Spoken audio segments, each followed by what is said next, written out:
Good evening. I'd like to call to order this regular meeting of the Round Lake Area School District Board of Education in the Round Lake High School Library on 11/18/2024 at 7:12 p.m. If I can get started first with a roll call, please. Mr. Tavera? Here. Mrs. Negrete McGinley? Here. Mr. Jewett? Here. Mrs. Larson? Here. Mr. Francisco? Here. Miss Lee? Here. Mrs. Klingler? Here. And first up will be our Pledge of Allegiance.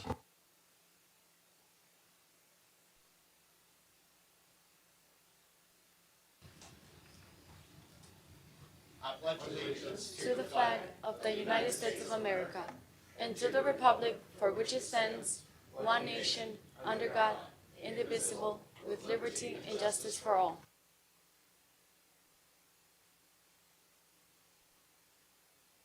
All right, first up, we're going to need an approval of the agenda as posted. So moved. Second. Motion by Mr. Jewett, seconded by Mrs. Larson. Roll call, please. Mr. De Vera, Yes. Mrs. Negretti McGinley, Yes. Mr. Jewett, Yes. Mrs. Larson, Yes. Mr. Francisco, Yes. Miss Lee, Yes. Mrs. Klingler, Yes. Motion carries. We have it up on that agenda is our special recognition and presentations, and it's our Round Lake Exchange Club Youth of the Month and Mr. Peterson. Okay, good evening, everybody. As you see, a packed house tonight for our Round Lake Area Exchange Club Youth of the Month. I'm going to turn it over to Tony Cerna. This is an honor for me to pass this to him, as Tony also a Panther alum, and also I went to school with Tony, and I had the opportunity to play with him sports since we were a little kid. So it's really cool to see Panthers coming back and doing great things for the community tonight.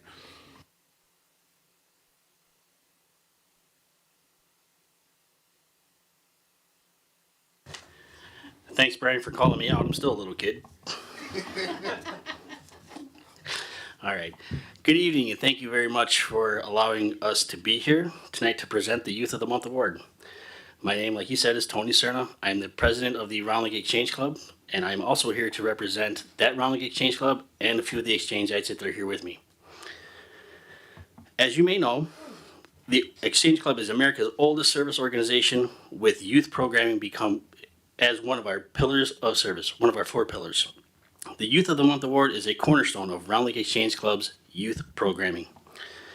The Youth of the Month Award honors outstanding students who have exhibited excellence in academics, leadership, and service. Students submit an essay on a theme selected by the National Exchange Club, and you'll be hearing from our November member, or honoree, and they'll read their essay in just a few minutes. This year's theme is especially meaningful, asking our youth, in a world that is constantly changing and ever evolving, our youth play critical roles in shaping our future of the communities, or of their communities. From advocating to leading, young people are taking charge and making a significant impact. How have you personally contributed to a society, and how do you envision your future in the community? Now, I'm going to read a letter from the counselor. She could not be here, unfortunately, so I'm going to try my best to do this. I'm pleased to announce Zeltsin Cepeda Solis, one of the most remarkable students I have encountered as a school counselor at Round Lake High School. With the highest GPA in the senior class, Zeltsin consistently demonstrates dedication, hard work, intellectual curiosity, and a passion for learning.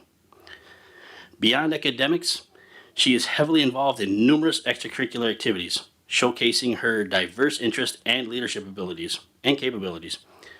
Zeltsin is a member of the National Honor Society, the Future Medical Panthers, the flag football team, awesome, the speech team, the girls track team, and she is a Panther crew leader. She is clearly able to balance a rigorous academic schedule with these commitments, showcasing her time management skills and determination. Furthermore, Zeltsin is known for her willingness to help others. She was selected to participate in a summer internship program, through Rosalind Franklin University of Medicine and Science. Inspire is an 8-week mentoring and research program designed to help underrepresented students pursue higher education in the fields of science and biomedical research. As you can see, Zeltsin demonstrates a strong sense of social responsibility and a desire to make a positive impact in the community. So, right now, I'll introduce you to Zeltsin, and she'll be up here reading her essay. Thank you.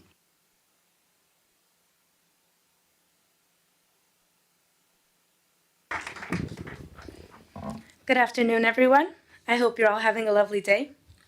Before I jump into the essay question assigned to me, I would like to put into perspective who the person standing in front of you today is.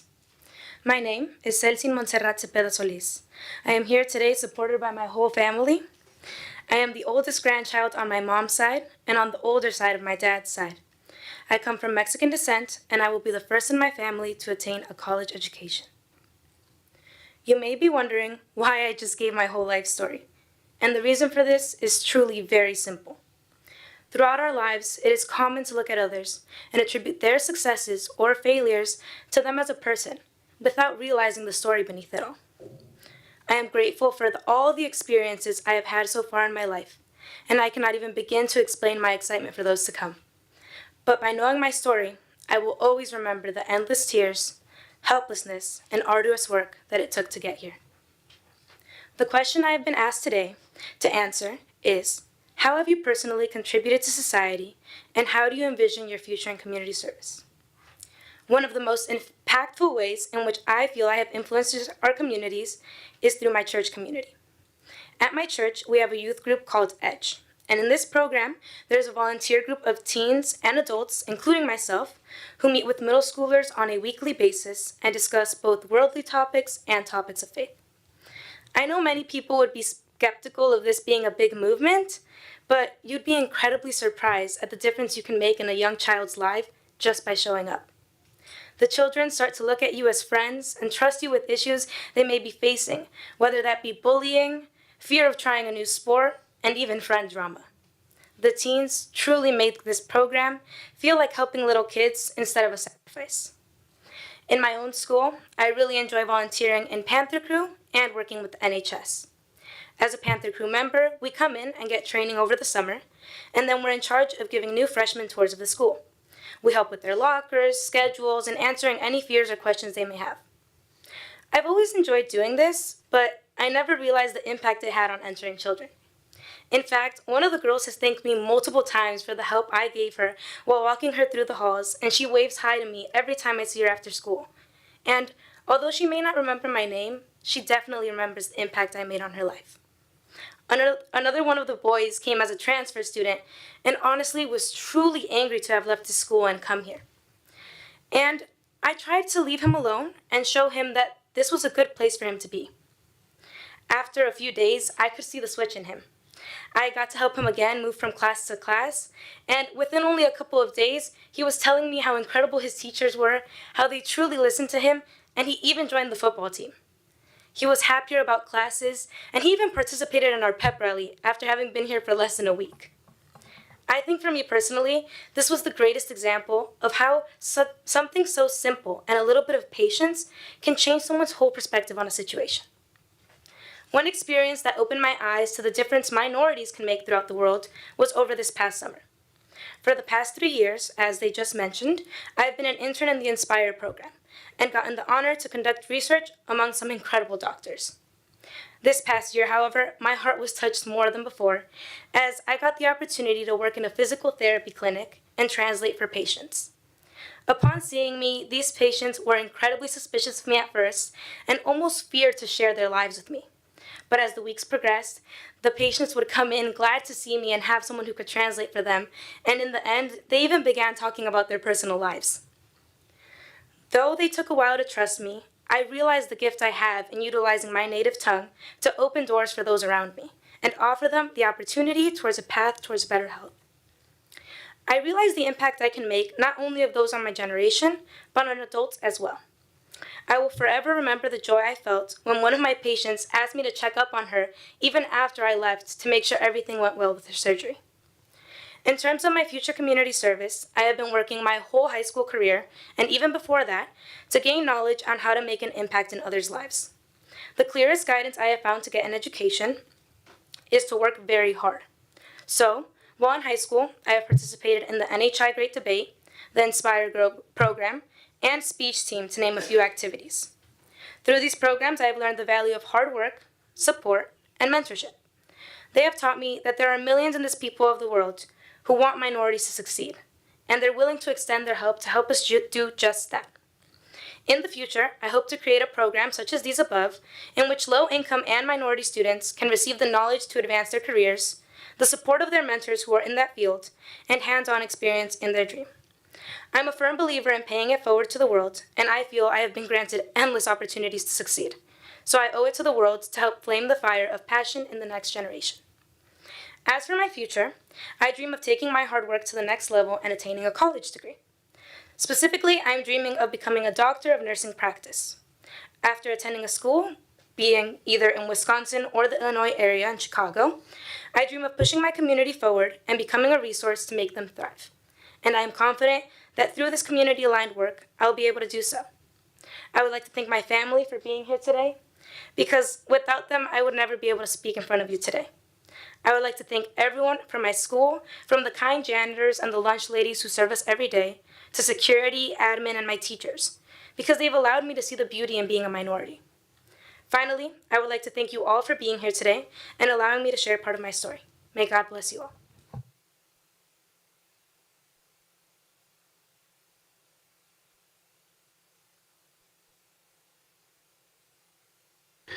Thank you. And on behalf of the Round Lake Area Exchange Club, it is my honor and privilege to present our Youth of the Month Award and gift certificate to a truly impressive and deserving recipient, Zeltsin Zapita Solis.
All right.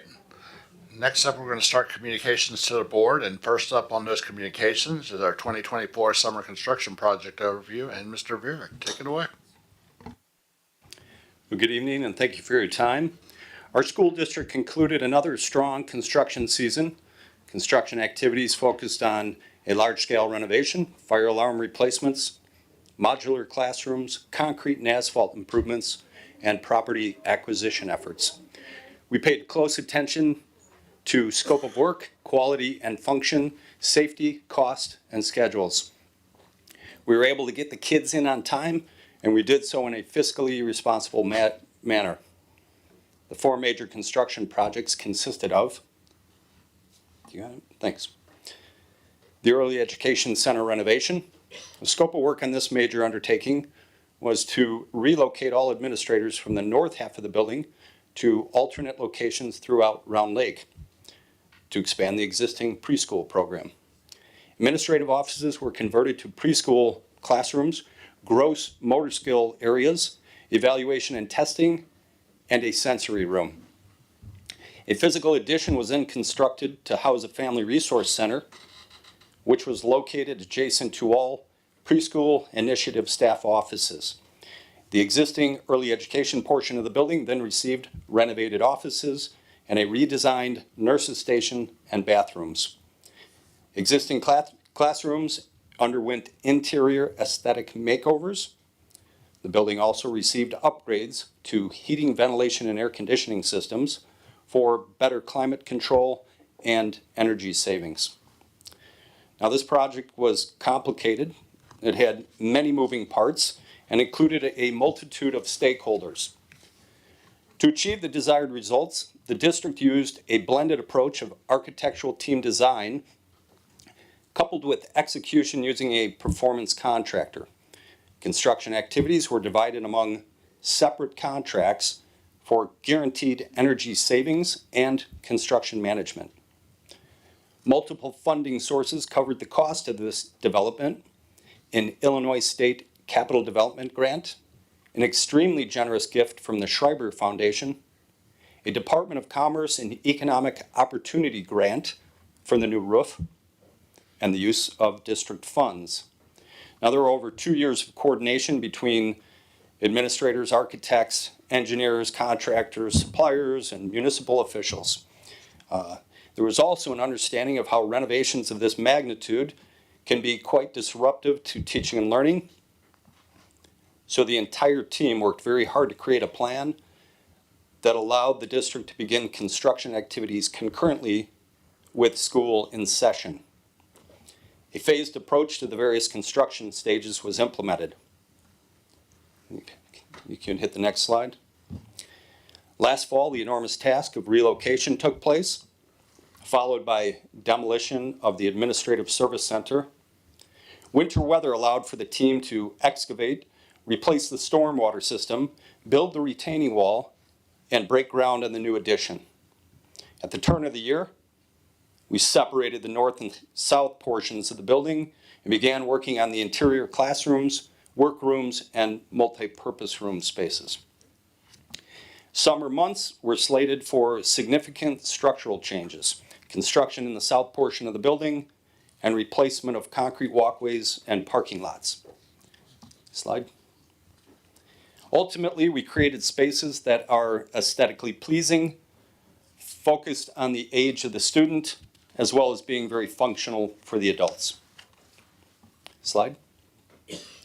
And on the exterior facade, we have a nearly seamless transition between the two buildings. Now, regarding current status, although the building is functioning well and starting to look very professional, the reality of all large construction projects under a very tight time frame is that there will still be items that need to be addressed. These items are traditionally identified by the architect, and in this case, myself. These are referred to as punch lists. And the punch lists are categorized by me as mechanical, electrical, plumbing, civil engineering, architectural, and fire safety. Now, the timeline and completion of these items varies on projects, but it is significantly impacted when staff and students are in the building.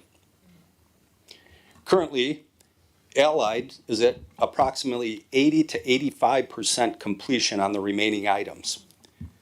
And in my estimation, they will need to work throughout the Thanksgiving holiday and quite possibly the Christmas holiday to reach completion. Now, we will continue to oversee each category to ensure that high quality results come from this project. Next slide. The next project was the Round Lake Elementary concrete and asphalt project. We've made significant progress, if you've seen, over the last couple of years. This year, Round Lake Elementary was targeted for replacement of the northwest sections of pavement and concrete walkways. This included all concrete curbs, disability designated areas, the front entrance, and the cyclone fence dividing parking from playground. The pavement lacked adequate water drainage and had a potholed and alligator surface. This project was funded using a $50,000 maintenance grant in combination with operations and maintenance funds. Now, a public bid was conducted, resulting in a bid budget of $175,000. Actual cost came in just over $154,000, coming in under budget at over $20,000. I placed this next slide up because I think I should further explain that although there were additional costs associated with construction on this site, such as soils remediation under the sidewalk, there were also additional savings under the budgeted amount. To achieve these savings, we employed several construction methods to ensure positive outcomes. First, the district employed a civil engineering firm directly for the design work, thereby bypassing typical architectural costs. The engineering firm then provided options to me to help determine the best approach for stabilizing the sidewalk base. and reduce the amount of expensive concrete used. The engineers also worked with me to embed unit costs into the bid specifications and then help carefully track all quantities used. Those are such things as aggregate base, hot mix asphalt, and Portland cement. We are then able to use a portion of these savings toward site beautification efforts. In this case, the district removed the badly deteriorated basketball court and replaced it with topsoil and seed, bringing it back to usable green space for physical activities. Slide. Now, these are just a few photos to show the concrete replacement on the north side of the building, the milling and grinding of the asphalt surface, and a shot showing you the repaving of the lot. Slide. And this one was to simply show you the area that was returned to usable green space. Next slide. The next project was the Ellis Elementary fire alarm replacement. Now, the objective of this project was to upgrade the existing fire alarm control panel and all detection devices to allow for more accurate identification of each location within the zones of the building. A simplex Grinnell system was removed and replaced with panels and integrated devices that offered non-proprietary programming, thereby reducing district testing and maintenance costs and reliance on a single vendor. This fire alarm system was also a prerequisite for the district to install the new modular classrooms, as the existing system was at capacity on devices. You need to know that Mr. Fink worked as a team with me, with Archon Architects, CS2 Engineering, and state and municipal fire marshals to conduct detailed inspections of our existing system. We then worked together to identify optimal placement of detectors, sensors, and strobe devices throughout the school. We then had a system designed to comply with current national, state, and municipal fire codes to improve the overall effectiveness of fire, trouble, and supervisory alerts. The contract was awarded to a company named MK Industries. MK electricians worked steadily throughout the summer to replace all internal wiring, hundreds of devices, and the panels to integrate all the components into our building. We then coordinated thorough testing and inspections on the new system.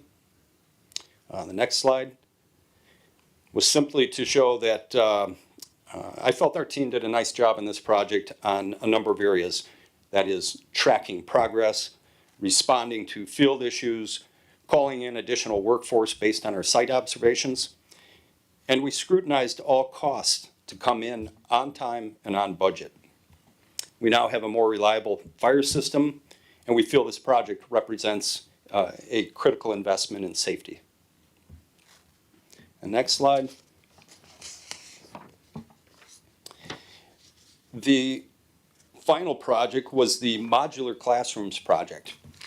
The Pliviak Kindergarten Center was removed from our district, and the partner schools model was incorporated into our teaching and learning programs. Limited space availability within the district required the introduction of additional classrooms. With the need for quick turnaround and rapid deployment, in addition to site flexibility and affordability, modular classrooms were selected as our best option for adding this teaching space. Now, if you're not familiar with, next slide. Now, if you're not familiar with them, modular classrooms are simply educational buildings that are constructed from prefabricated components in a factory. They're essentially the same as traditionally built classrooms, but the construction methods are more cost effective. And the factory environment helps to avoid common construction delays and minimizes disruption to school activities as they are built off-site. Now, fortunately, Dr. Mendoza had the foresight to have us source these units well in advance of the anticipated date needed. And I say that because these units are in tremendous demand. And quite frankly, I feel like we grabbed the last two available in the Midwest. What that allowed me to do was to visit the factory and thoroughly inspect the available structures from the roof down to the chassis on each unit, which of course allowed me to then secure the these were two previously owned units. Once the size and number of classrooms was determined, I provided the manufacturer with a detailed list of required renovations. They were then able to schedule and refabricate the structures in the factory production line. Now, during our preliminary planning, we reviewed all available properties in the district, looked at proximity to electrical and water connections, and located municipal infrastructure. A detailed evaluation was then completed to help determine the final location. The next slide, please.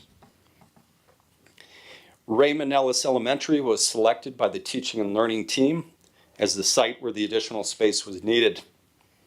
We went to work coordinating efforts to install the appropriate concrete piers, mechanical, electrical, plumbing, technology data runs, and fire and security lines. We then tackled logistics and transportation issues, which I say because everybody was kidding me about these. From a highway and site logistics standpoint, these are very large components. They're oversized loads, and they are nearly 100 feet in length. So in many instances, we need to basically squeeze them into place. So I'll simply say that it was a very interesting process and quite a feat to coordinate getting these units into their respective spots and mate them together. Now the installed classrooms, as you can see, they're clean, they function well, they have climate control and amenities, and they basically look like new units.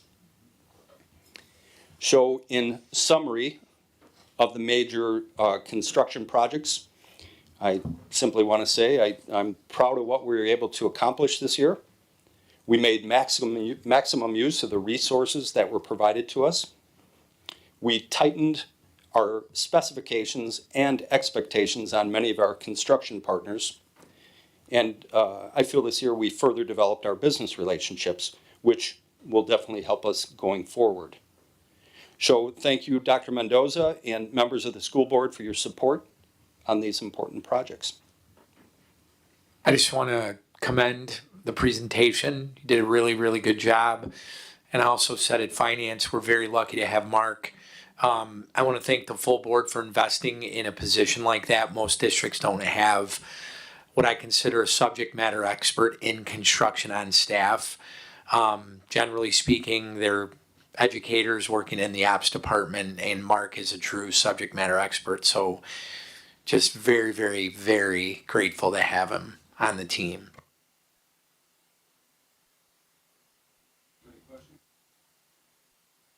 Questions from the board?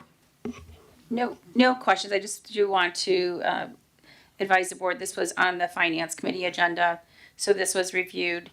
And again, just to highlight, as Mr. Vera pointed out, we have realized savings on these projects from what was anticipated or even at bid and what was actually paid. We have realized savings in it. And as Dr. Mendoza pointed out, that really comes to fruition by having Mark. So, we are really appreciative of him. We don't have final numbers in regards to the EEC, but as you heard Mr. Vierik say, we're still buttoning up that project, and we hope to have that done by the end of the year. That's our goal. So we'll definitely come back in regards to the EEC. But, these projects have all been successful. I think Beach looks great. And I know we've all been to Beach as we've have the community line up there for homecoming, and that asphalt and those sidewalks were in desperate need of repair, and that looks really good. And to return some green space to that building as well for the kids, I think is a great thing. And if anybody hasn't checked out the mobile at Ellis, again, it looks great. It looks brand new. It looks phenomenal. We are very lucky to have Mark. So we appreciate the work. Thank you very much. Very kind. Thank you for your support.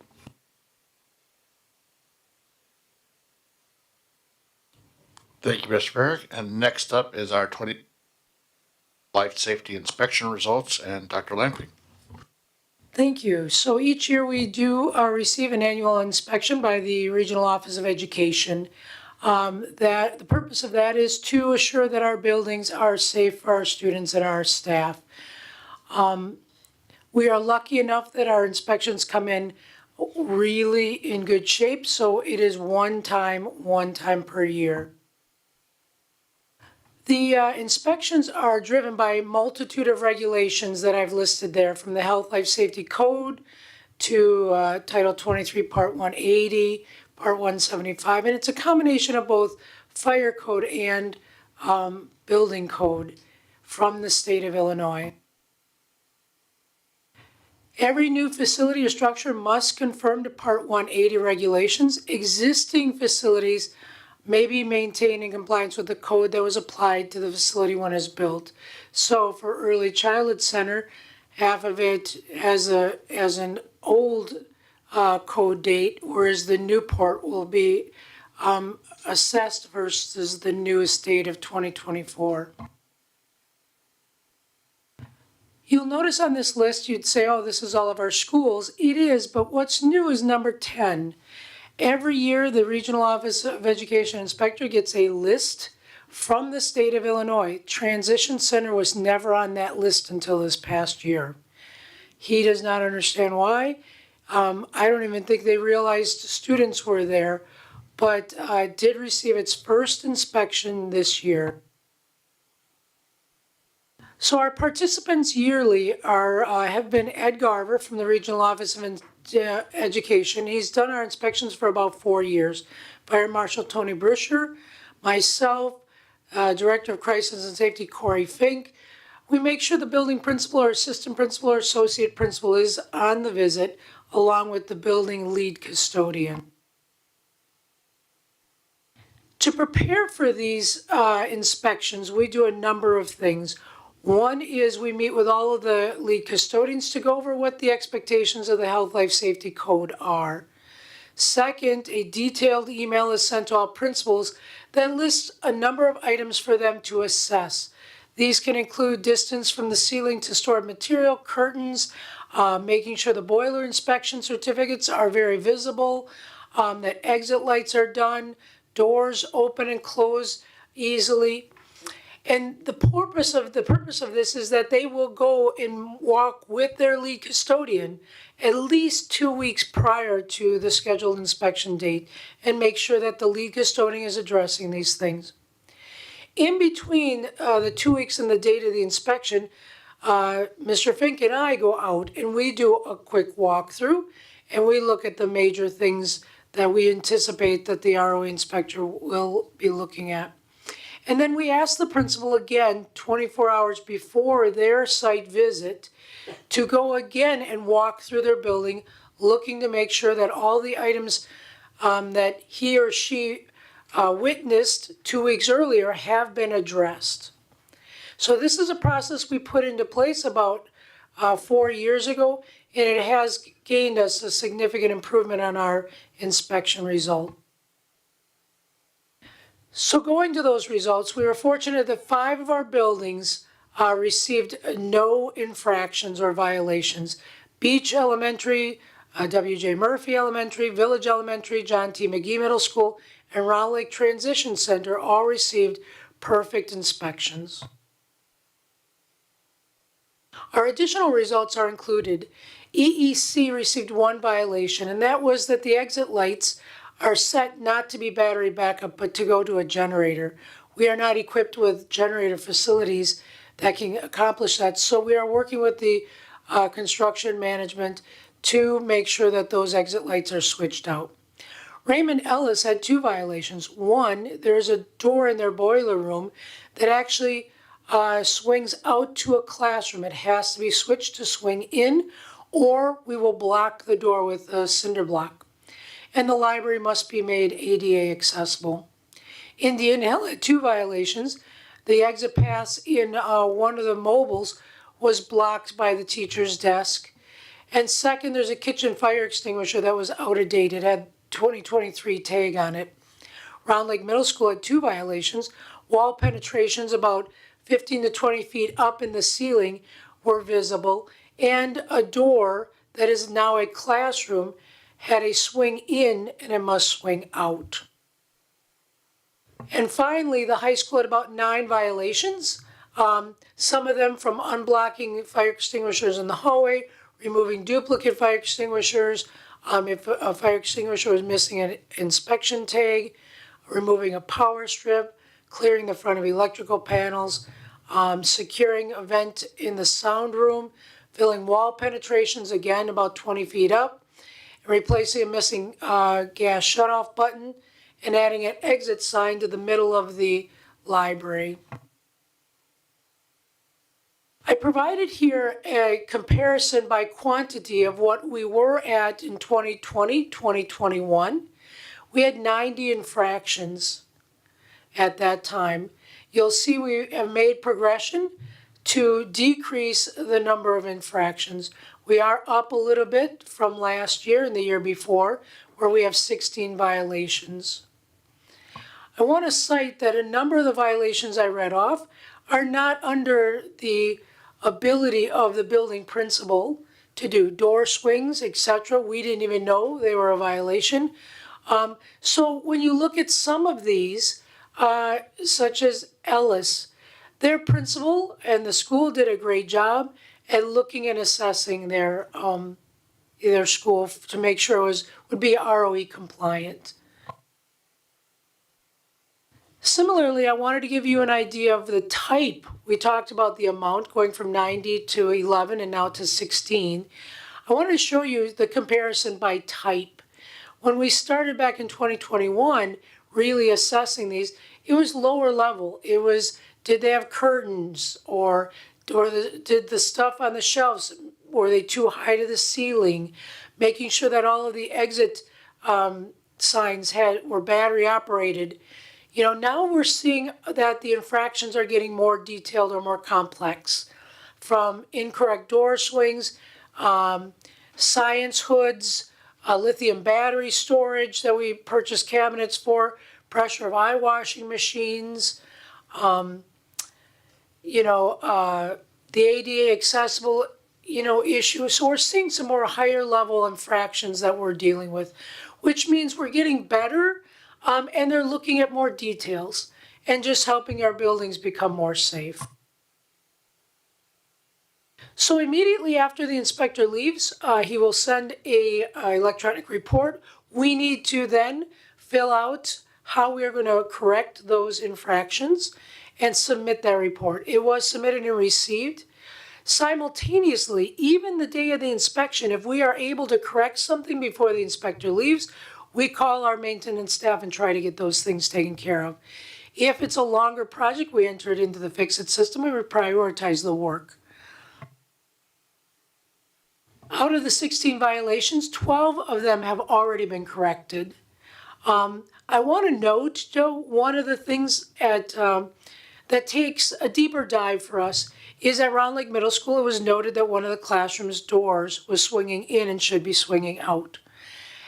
The inspector noted one door. The principal then went back afterwards and found we have 7 that do the same thing. So we have enlisted our architect to do some discussions about that and what we really have to do.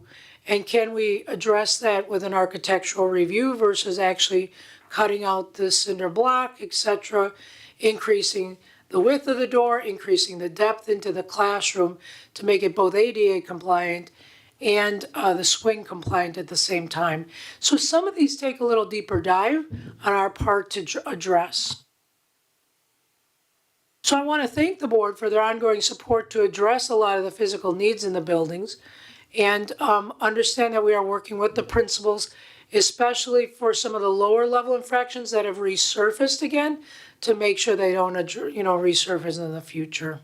Dr. Lamping, thank you for tightening up this process. I mean, it's my 12th year. I remember what these were like 10 years ago, and they're vastly different. So really, really, really appreciate your leadership in the team. So thank you. Any questions? So no questions. Again, this was at finance, and you know, again, I didn't call it out in finance, but I do want to reiterate what Dr. Mendoza said. You know, it's definitely gotten hugely better.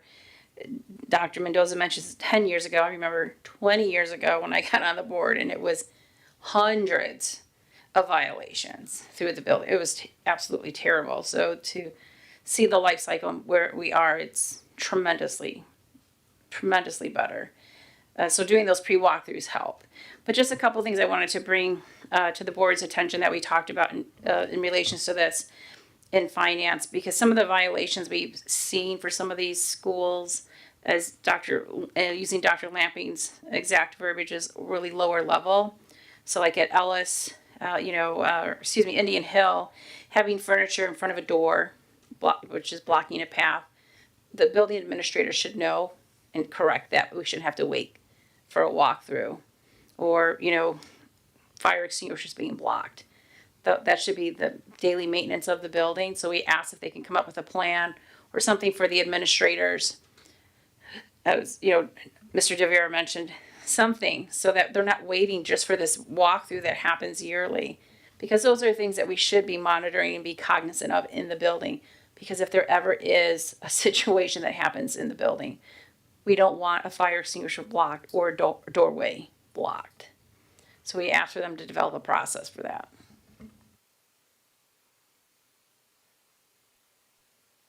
Thank you. Thank you. Thank you. All right, next up is our school summative designation presentation. Ms. Kirsch.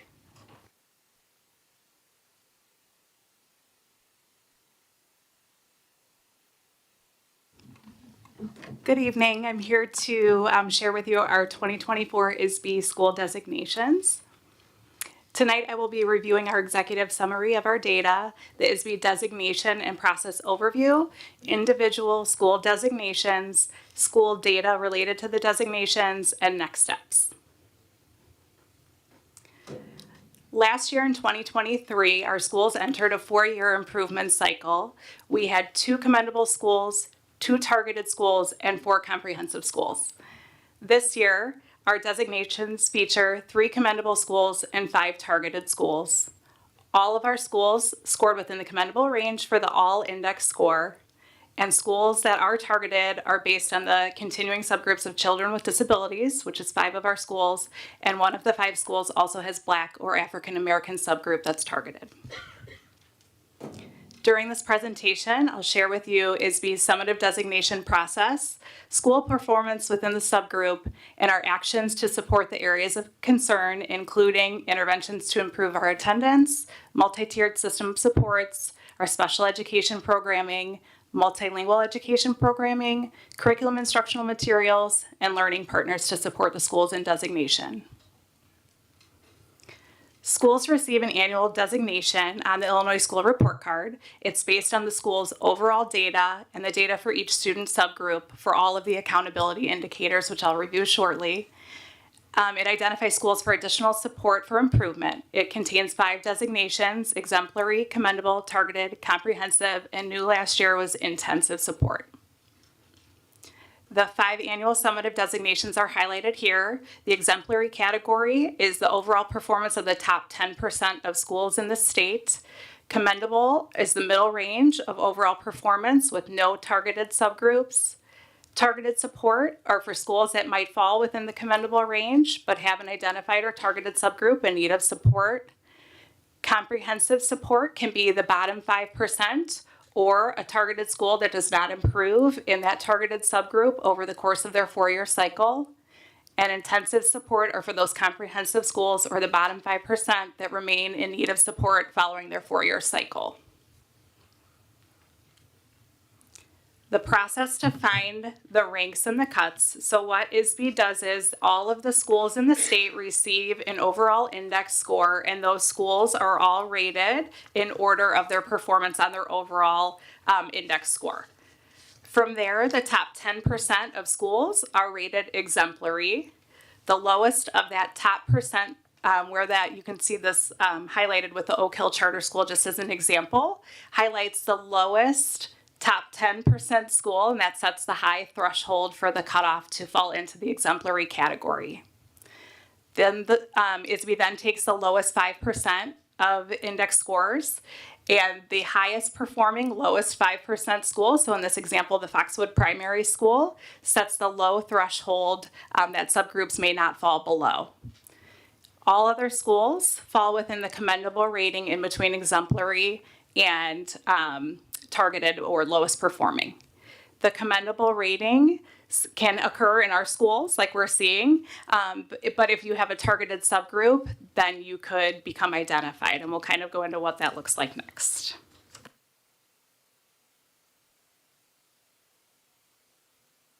This slide better highlights if a school's subgroup index score is below the all students index score for the top performing school in the lowest performing category or the bottom 5% in Illinois.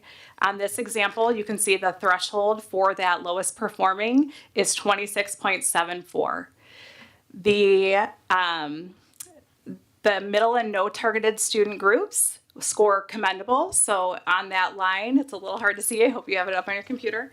463, so school 463 across the board where it's highlighted in purple, that is a commendable school because they don't have any targeted subgroups.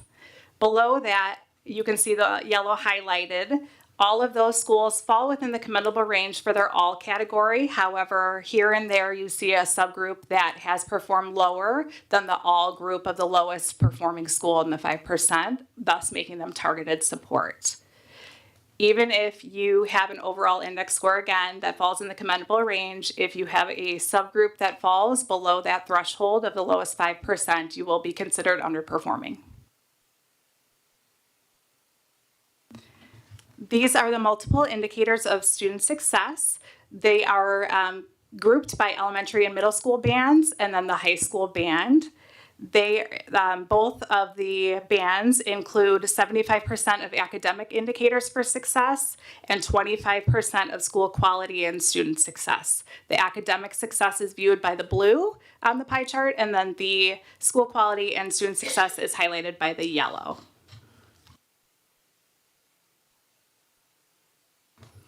Our thresholds for this year are listed. Elementary and middle school, the top threshold was 84.04, and the comprehensive or targeted threshold was 40. This is higher than in years past, thus showing improvement in the state performance. The high school threshold, the exemplary was 91.26, and the targeted was 9.34.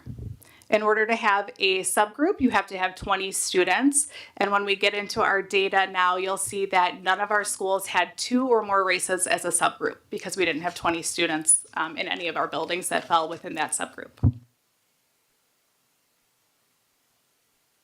Our overall 2024 final designation ratings are listed here. You will see the Plevioc is still listed on here. However, they will fall off, and I'll get into what the new structure of our partner schools will, how that will impact our summative designation ratings moving forward. But a couple of things to highlight. ISB does not provide designations for the early childhood building or for Round Lake Transition Center. Schools that were in status last year will remain in the 4-year cycle regardless of improvement. And Village will begin targeted school improvement status for this year due to their newly targeted designation. Can we just stop there briefly? Just something that Casey said that's really important is if you remember last year we had 4 schools in commendable, and that was at the end of a 4-year cycle. So so essentially what we did is we got every school off the naughty list, I think is what I'm going to say. However, some of the schools that we had went from comprehensive to targeted, essentially they're going to have 2 designations. They're going to have the yearly, they got better, so they're targeted in the middle. For the purpose of the funding, they're still in the comprehensive cycle, and the reason that's important, and I actually have to admit it's one of the good things the state has done, is if you keep bouncing from comprehensive to targeted, that back up to commendable, if you think about trying to improve a school, the schools can't be having it where year 1 they get $40,000. Then the next year they pull it away because they went up. Then the next year they drop down, so they're going to give them $60,000.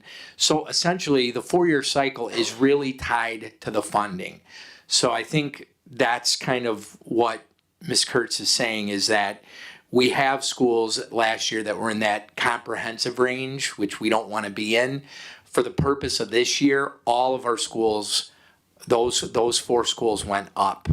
And so we're very, very pleased with that. We haven't even implemented, I mean, this year is the first year of our new elementary curriculum. So I'm very excited about what's coming. So I just wanted to provide clarification on that. I think it's also important to note that our schools that were rated comprehensive last year was not because they were in the bottom 5%. It was because they had a targeted subgroup that remained a targeted subgroup after the 4 years. This chart better highlights where the school status of each building, and then you can see their overall performance in the all subgroup as well as the different subgroup performance. Each indicator score, again, is between 0 and 100, and then that's multiplied by the indicator weight to find the index score for the school as a whole, as well as for the subgroups. Across the top for each school, you'll see their rating for this school year. Beach and Ellis remained targeted. Indian Hill moved from comprehensive to targeted. Murphy moved from comprehensive to commendable. Village moved from commendable to targeted. McGee moved from comprehensive to commendable. Round Lake Middle from comprehensive to targeted, and the high school remained commendable.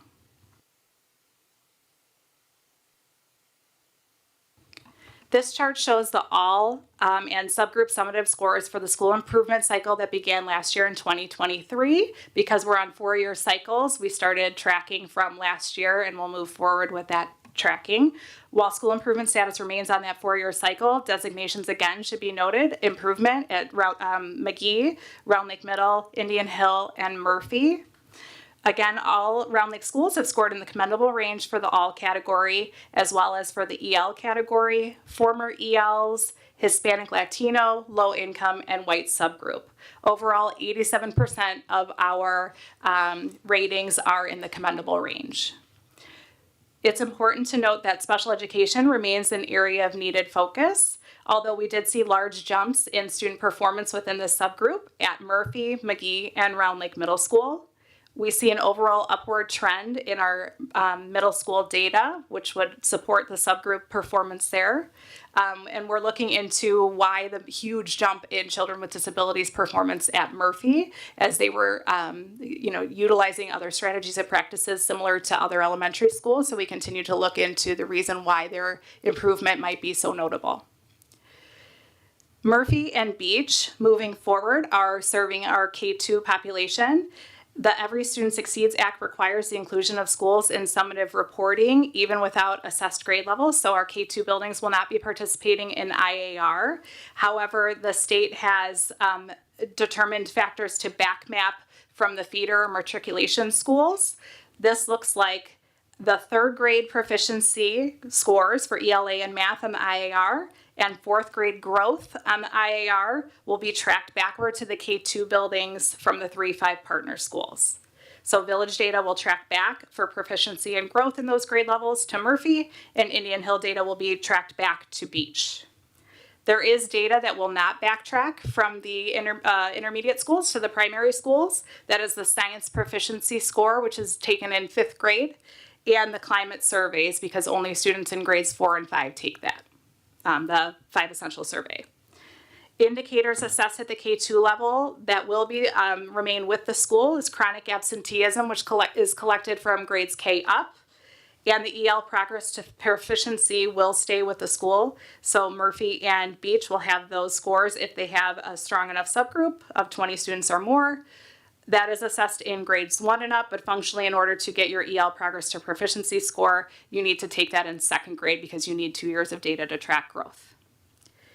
So what this will look like on the K-2 building report cards, we will see proficiency and growth scores for ELA and math, and you will also see chronic absenteeism. You will still see a climate survey, but you will only see the percentage of teachers that took the 5 essentials. You will not have student data at the K-2 buildings. The change in the elementary structure also is going to impact our designations. This is all relative in theory until we see how the numbers kind of pan out.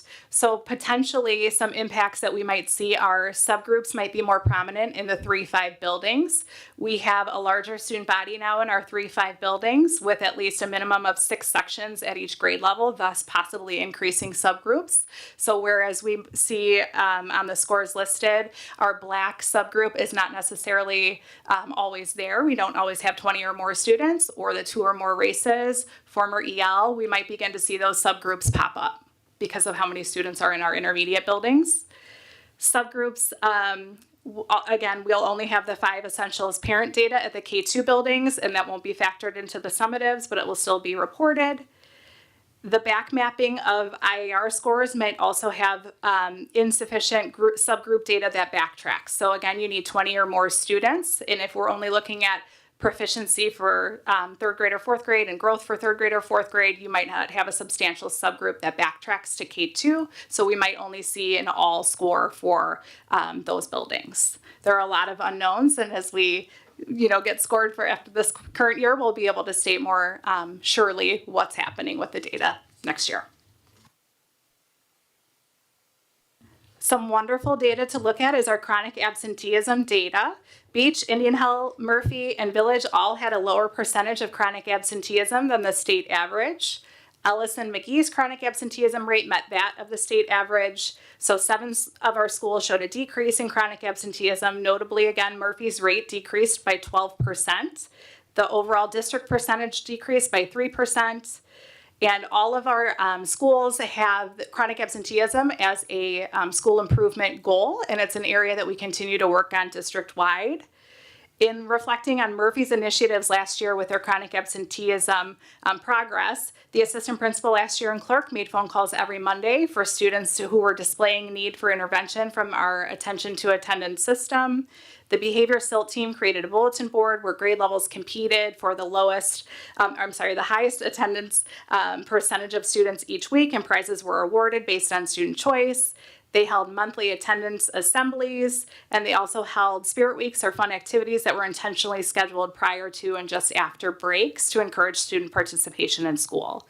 Again, many of these initiatives are being replicated in some form, as they're all on our every school improvement plans for the next 3 years. The graduation rate is a 4-, 5-, and 6-year composite graduation rate. The school report card reports out on all 3 of those cohorts. The 4-year cohort is the front-facing data on the report card site, and currently Round Lake High School is comparable to the state average for graduation rate.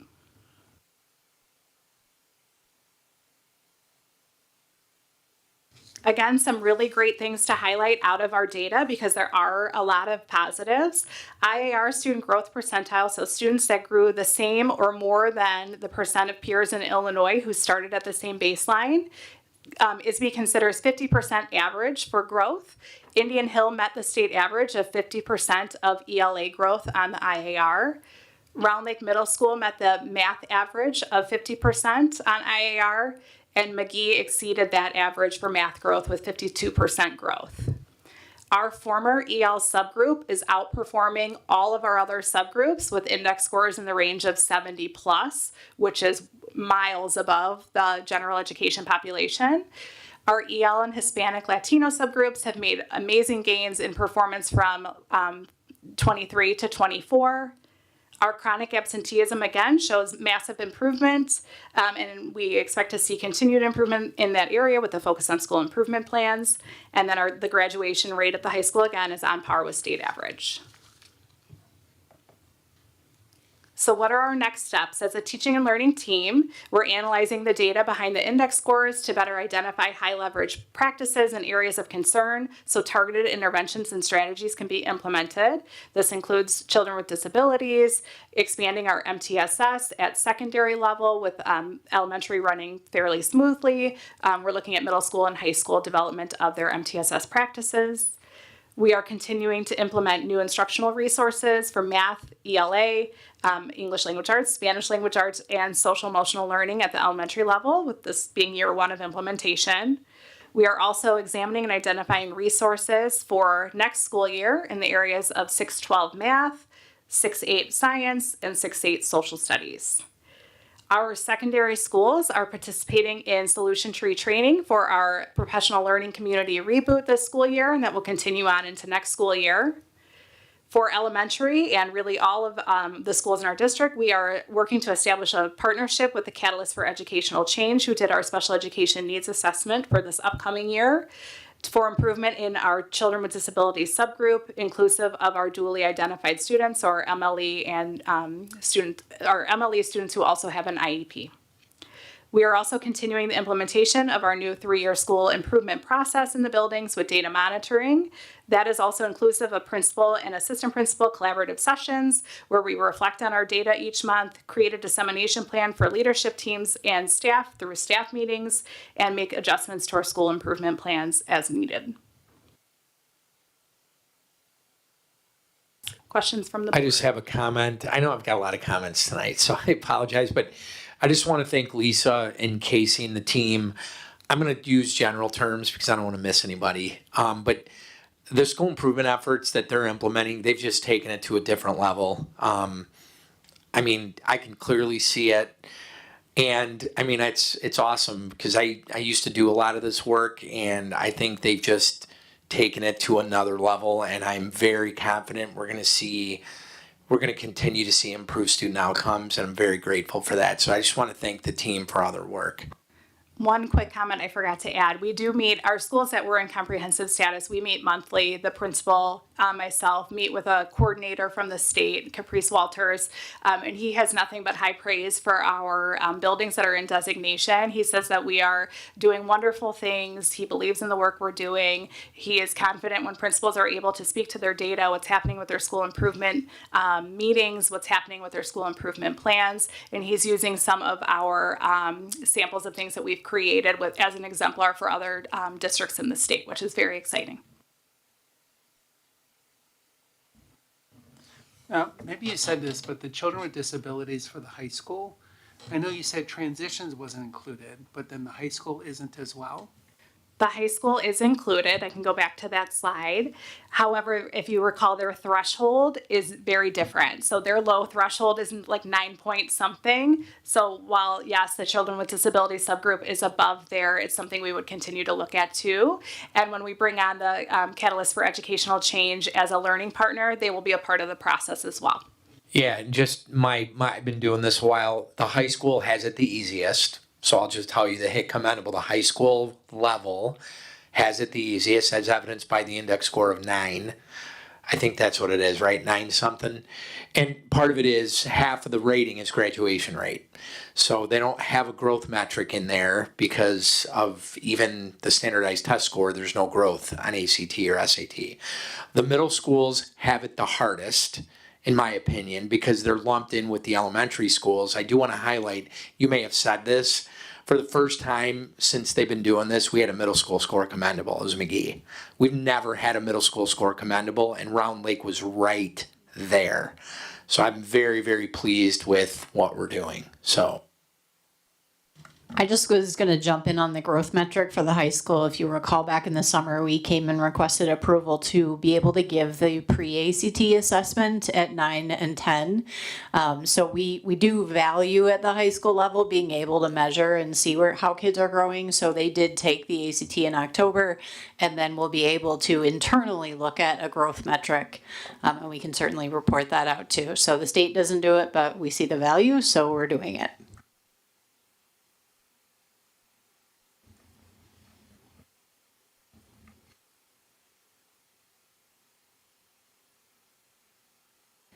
I just have a couple of things. First, thank you for speaking to how, because going to this partner school model, one of my questions is like, how does this change, how does this affect or change our subgroups and how this might look? And I know we won't really know until we get that, but I appreciate that you spoke to it. If I could just go back to Murphy, continue with the children with disabilities, Murphy, with that big change. I know you said you're investigating it or looking into it, but do you have any preliminary thoughts as to why that jump? I'll jump in for Casey on this one. If we're being honest, no. I mean, Casey, I think you had like lunch with Jen Malecki, or you met her this past weekend, like trying to learn what did they do specifically that was different. And we cannot pinpoint that. We have a lot of things they did differently to push chronic absenteeism and support absence. So that I think explains our absenteeism data. But as far as their growth data and instruction, I can say that they were very strong in implementing MTSS. They were one of our leading schools. So maybe there was a lot more teacher understanding of what intervention looks like and how to support that. But that's me taking a good guess and trying to just be really reflective. But I know that our it's kind of unique because I would argue that our two strongest implementers of MTSS were Village and Murphy, and Village's data went down and Murphy's went up. So that's where it's also kind of like, is it that? Now, there were other factors at Village with a lot of staffing turnover that we struggled with last year. So we do think that shows us why we saw a little bit of a dip at Village. But I don't know, that's the only thing that we can really pinpoint for Murphy. And so will you share those final results as to? Yeah, we'll keep digging in. I mean, we've talked to James, we've talked to Jen, but we're gonna just be paying attention to it. It's really tricky right now because it's all new staff. So if I'm honest, I don't know. We can ask more at the whole team level. It's kind of Casey and I digging in, talking to Jen and James, but I haven't asked the great people behind me. So we'll kind of dig in a little bit more. And if we think of anything that it could pinpoint, the only thing I've got right now is just implementation of solid MTSS in that building. Okay, just that, I mean, that one obviously really sticks out. So, okay, thank you. Additional questions from the board? Hearing none, thank you very much. Thanks, Chrissy.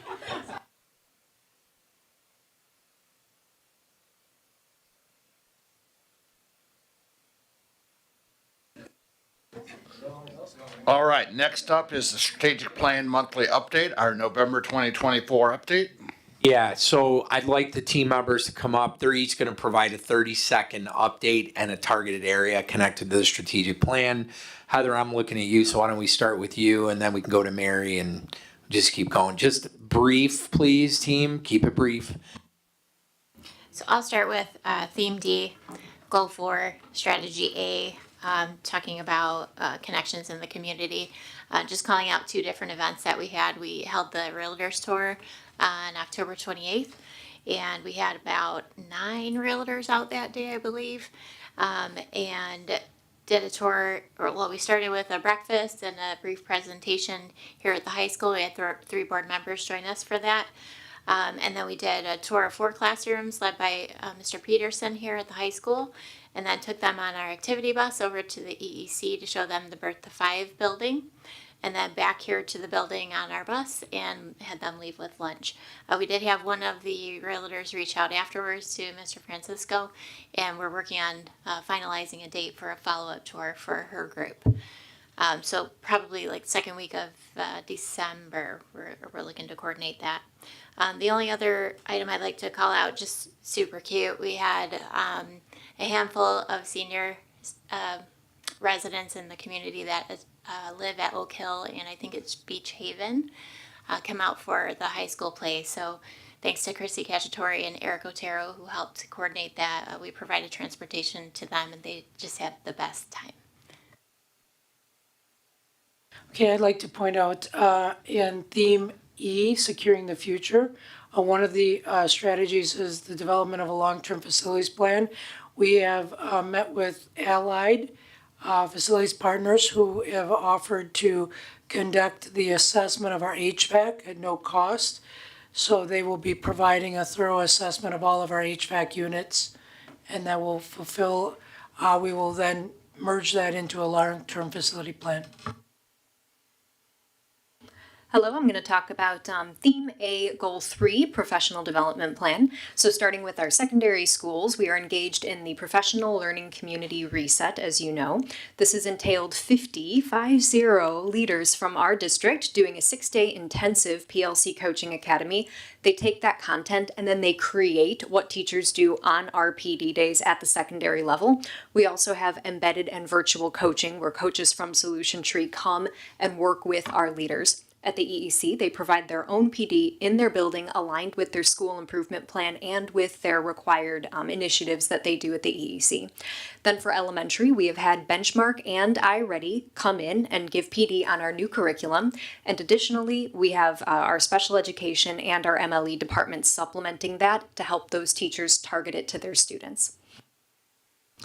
All right, I'm going to jump in and focus on the Theme A, Teaching and Learning, and Strategy, Goal 1, Strategy B, that was specific to developing a staff support model to respond to the new elementary curriculum implementation. And we are partnering with Hanover Research, just like we do for our climate survey, to administer a curriculum adoption and implementation survey to just get a pulse on how things are going with staff so far. So we anticipate that survey to be administered likely in December. We just sent off our final edits today, so more to come on that. I did want to call out that in Theme B, meeting the unique needs of learners strategy B, it's still marked as pending launch.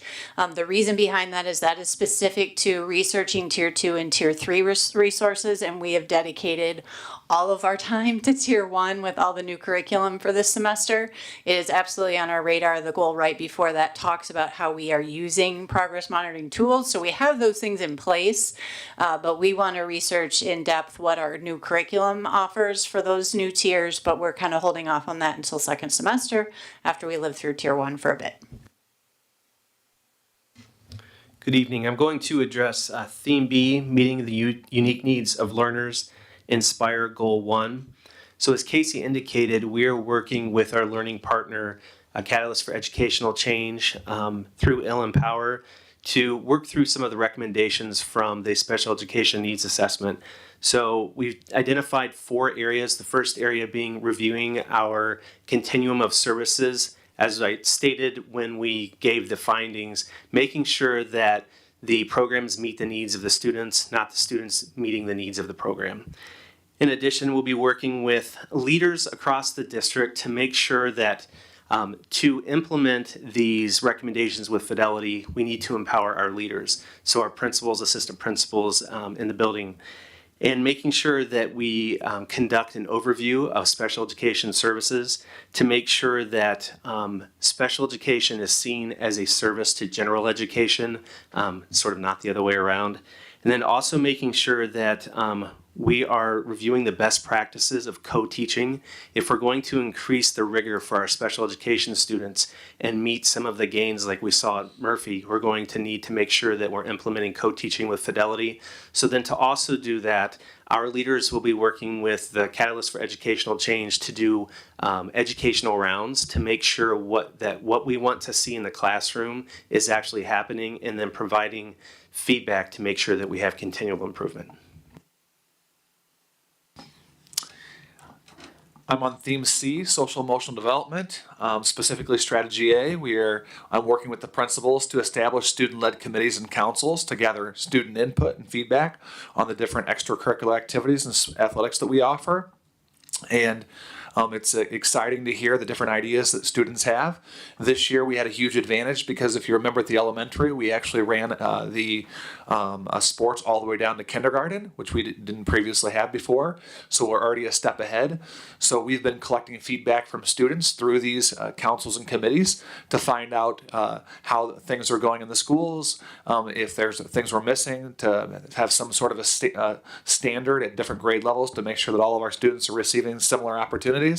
And it's going really well. It's always fun to get the kids together and get their input on things. And the principals are finding this very valuable. And the students are excited to to give feedback, but also make suggestions in the future.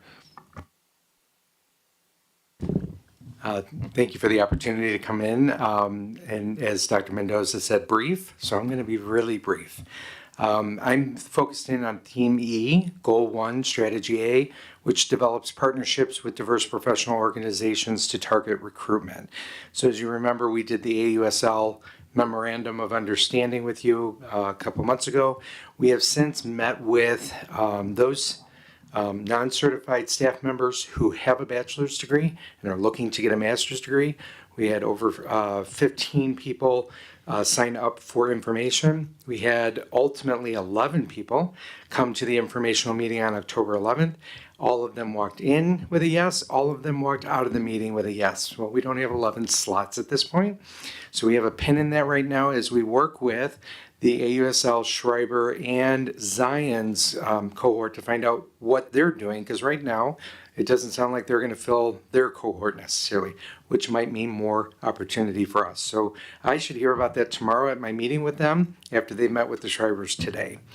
In the meantime, we've also been working on the mentor survey to go out to all of our special education staff to get them to commit to their process or their part of the process. And so we'll be identifying mentors very soon, and then we will be pairing them up and working with the AUSL group to enroll all of our candidates in DePaul University's school, as well as their graduate school, and getting all their financial aid worked out and getting everything set for a summer launch where they have 2 classes in June, and then they start their residency with us in August when everybody starts.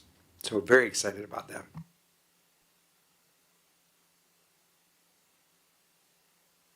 All right, any questions from the board? Great recaps, everyone, and congratulations, Dr. Lamping. You were the only one who hit the 30-second mark.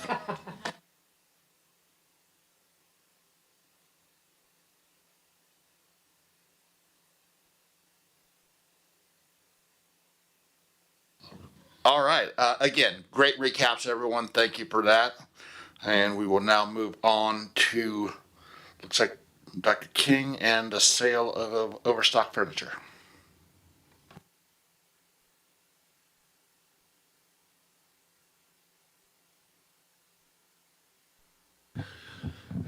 So on one of our mini world tours with board member Negrete McGinley, we shared with her the overstock supply of elementary furniture.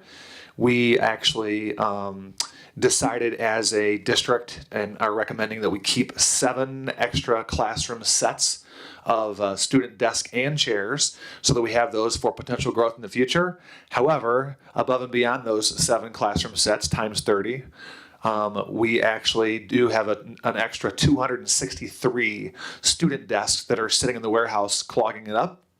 So instead of just storing those in our beautiful new racking system and taking up the space, we are going to be, Dr. Mendoza has sent that out to the local superintendent groups, his network, to ask if anyone is interested in purchasing these.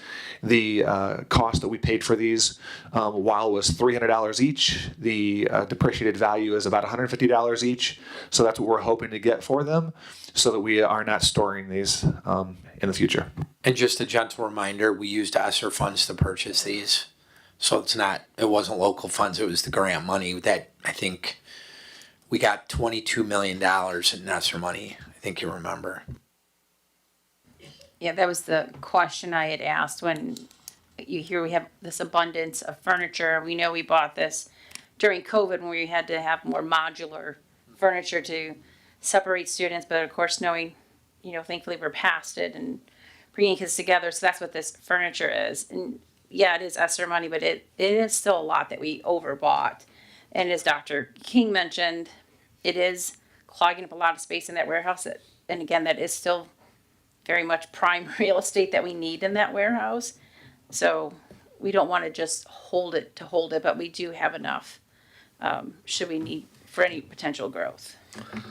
My only high-level question on that is absolutely, it makes perfect sense. Is there any restriction because it was ESSER funded of what we purchased, and if we're recouping any of it, are we locked into having that theoretically $39,450 and only apply it to ESSER-based situation?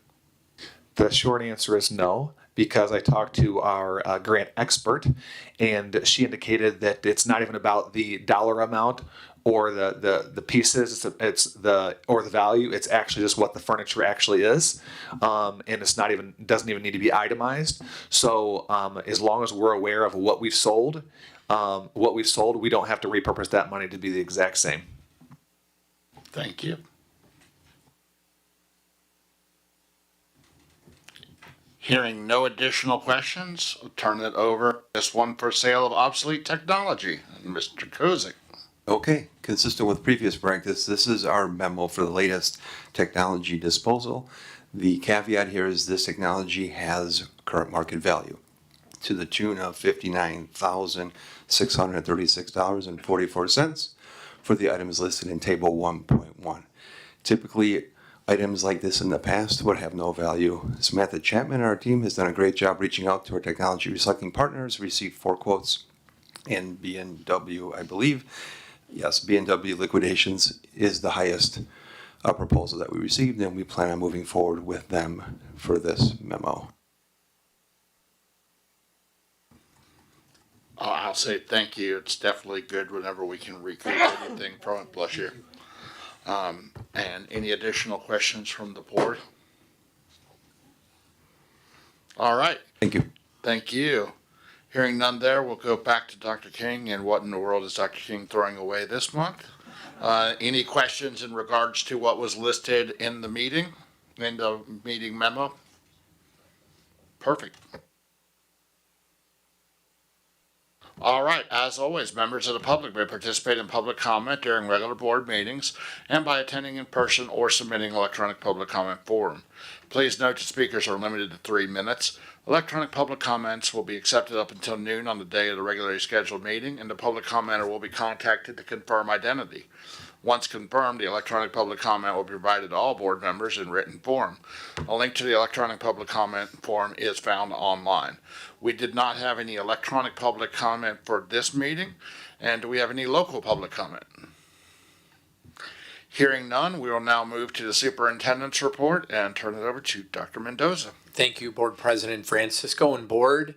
Below is a recently received donation. We are notifying the board in compliance with board policy. A thank you letter will be sent to the district to each donor. 20 Thanksgiving meals from Allied Facility Partners for District 116 families.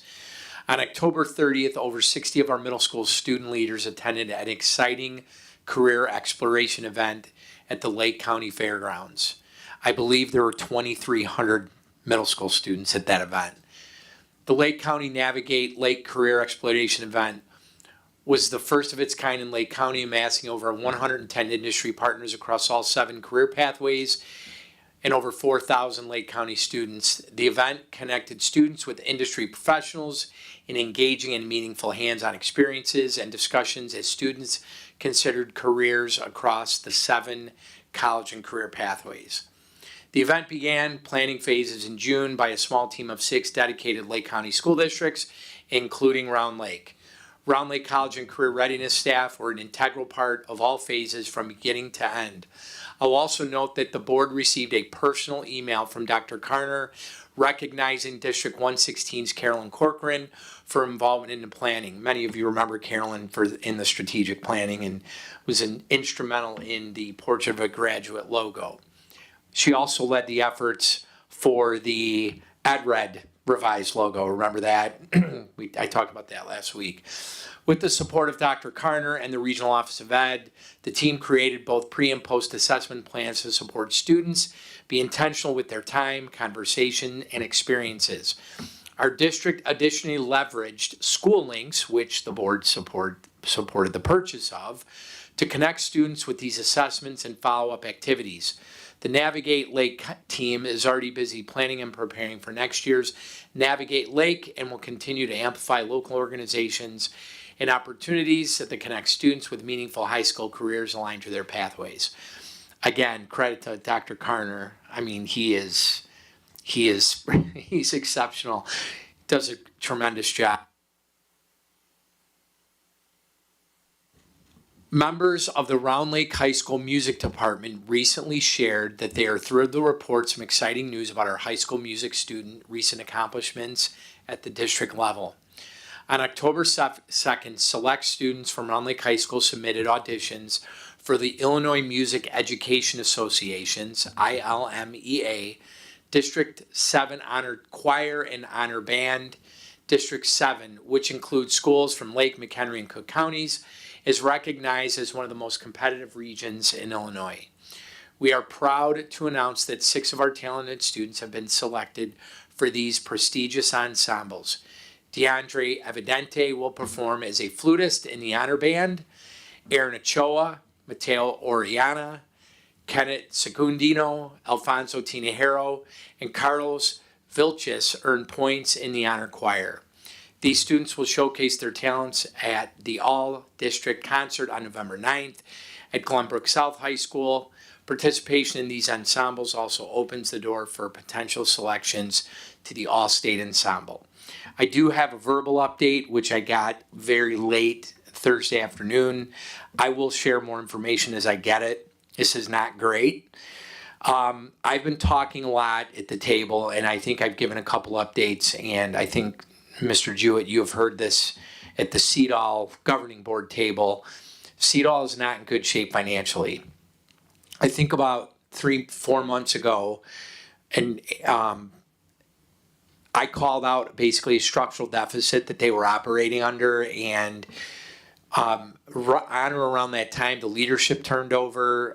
Val Donnan I think retired. I think the business manager turned over. And what's happened is at that point, I knew even as an executive board member that they needed to redo the tuition structure. And again, I'm going to ballpark it, but over the last 6 or 7 years, tuition increases have gone something like 5, 4, 3, 1, 3, 3, 1, 3. So, and I will tell you the cost of providing service is more than that. So when you have more expenditures that outperform your revenue, you have a structural deficit. At probably as little as 6 weeks ago, they were talking about a restructure in 2027. I even think I said that to you as a board, is that we could have a soft landing. It would give the CEDAW executive board time to plan, and more importantly, give home districts time to plan, like us. We're one of the largest senders to CEDAW. I think we have 60 students. Well, they hired interim business managers, and basically over the last 5 weeks, they keep finding things and finding things and finding things and finding things. Just to give you an idea, they made a significant purchase. I can't remember which property it was, but I think it was about an $800,000 expenditure that was not accounted for in the budget. And it keeps happening. I know. It's not good. And the reason I'm bringing it up to you is the two interim superintendents are very, very qualified. They're very good. One was an Illinois Superintendent of the Year. They're both very good. They also have 2 interim business managers, one of which we had here, Becky Allard. I don't know if you remember Becky. Becky was very good, very detailed. So I'm telling you this because I would expect they're not going to be able to have a soft landing. They're not going to be able to wait till 2027. I anticipate Round Lake being hit with a 10 to 15% tuition increase for next year. And in case the team is wondering, that's between $300,000 and $500,000. So there's nothing we can do about it. They don't have the reserves to kind of do that over a 2-year period. We'll see what ends up happening, but we are going to have to factor that into our budget assumptions. I'm not thrilled, but in the end, the kids need the services that they need. Nothing we can do about it. CEDAW does a really, really good job. The one thing I would say is I think right now we're positioned, once this one-time fix happens, I believe there'll be more responsible, more realistic tuition assessments. This is going to be the one I believe that is going to be the fix. And then thereafter, they're actually going to look at real costs and not anticipated. So I actually almost bowed off the executive board, but I felt like I could help in terms of the fiscal stuff. So I think I'm not thrilled to be able to have to give this to you, but we'll know more. But I want the team to hear that loud and clear. That's a big number that we didn't anticipate, and there's nothing we can do about it. So we need our kids serviced. The IEP drives the service. The kids that we have at CEDAL, we cannot service here, and we have been bringing students back, so we are being responsible in that way. So I just wanted to kind of give the board that information. And now I have something really positive, because we want to talk about positive. We want to end on a positive. So many of you, the team, anybody on video, November 15th was School Board Member Appreciation Day. I have my own comment, but I'm going to kind of read a prepared statement. But I want to thank everybody here, in the administration in particular, to celebrate School Board Member Appreciation Month.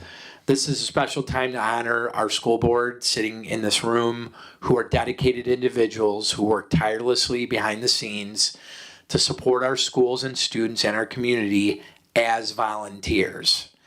They don't get paid. They give a lot of time, a lot of energy, a lot of emotion. Serving as a school board member requires dedication, vision, and a deep commitment to education and the future of our community. Our board members work countless hours, giving up evenings, weekends, and time with family and friends to ensure that our Round Lake students have access to a quality education. Today, I'm proud to recognize each for our outstanding board members, collectively bringing 68 years of service to the District 116 community. First, Michael Francisco, board president, with 8 years of service. Michael has provided invaluable leadership and a steady hand as our board president, guiding us through challenges and triumphs alike. Peg Larson, vice president.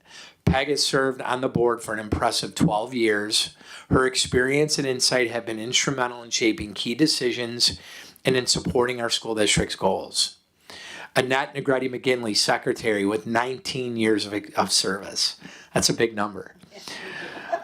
Annette's long-standing dedication to our schools, staff, and families is both inspiring and remarkable. Her commitment is felt across our district in countless ways.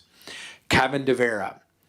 Having served for 11 years, Kevin's commitment to transparency, accountability, and student-centered policies has made a lasting difference in Round Lake District 116. Scott Jewett, 7 years of service. Scott's dedication to academic excellence and educational equity has enriched our district and positively impacted many lives. Jennifer Klingler, board members. Jennifer has served for 8 years. Jennifer brings a wealth of knowledge and compassion to the board. Her focus on student success and community engagement helps guide much of our work. Julie Lee, serving 3 years. Julie is one of our newer board members, yet her passion for our district and dedication to serving our community is evident in all that she does.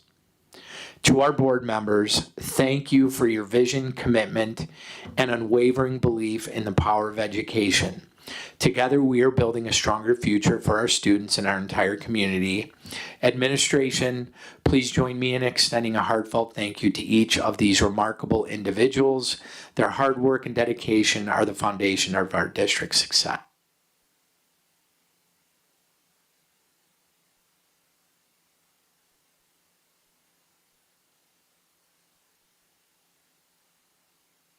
And then I have my own, I view this, I don't think there's any more important work than working in public schools. And this is year 30 for me. And I think by the time I retire, I will have spent almost half of my career as a superintendent.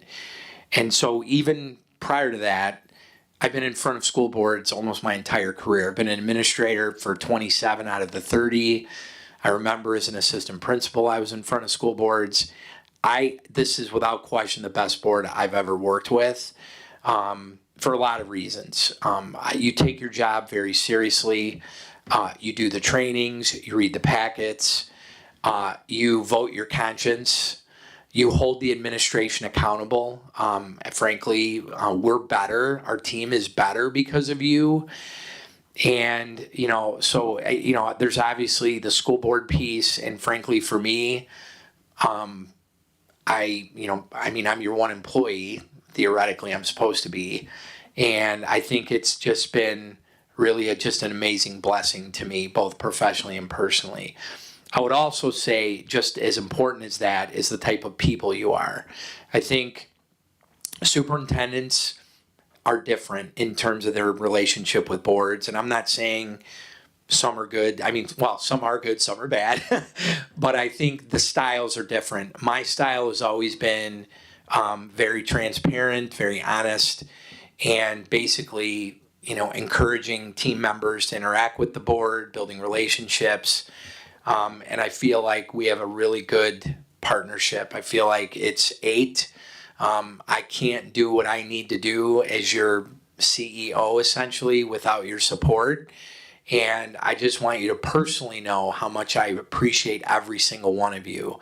I am beyond lucky to have a board as a superintendent, as invested, as engaged, that holds us accountable, that are also just great people. And, the last thing I'll say is every board member does have an agenda. Like they do. It's, that usually comes up when elections come up. But what I would say is the agenda you have is aligned to what, in my opinion, what it ought to be. It's kids first, being fiscally responsible, providing financial oversight, holding the district accountable. And so I just appreciate everything you do more than I can even verbalize. So on behalf of the team, yes, but as your superintendent, I just wanted you to know how much I personally appreciate you. So thank you. Let's give the board one more round here. And they have opportunities to select, right? We've got gifts for them or yeah, okay. So I just want to make sure you guys are taken care of.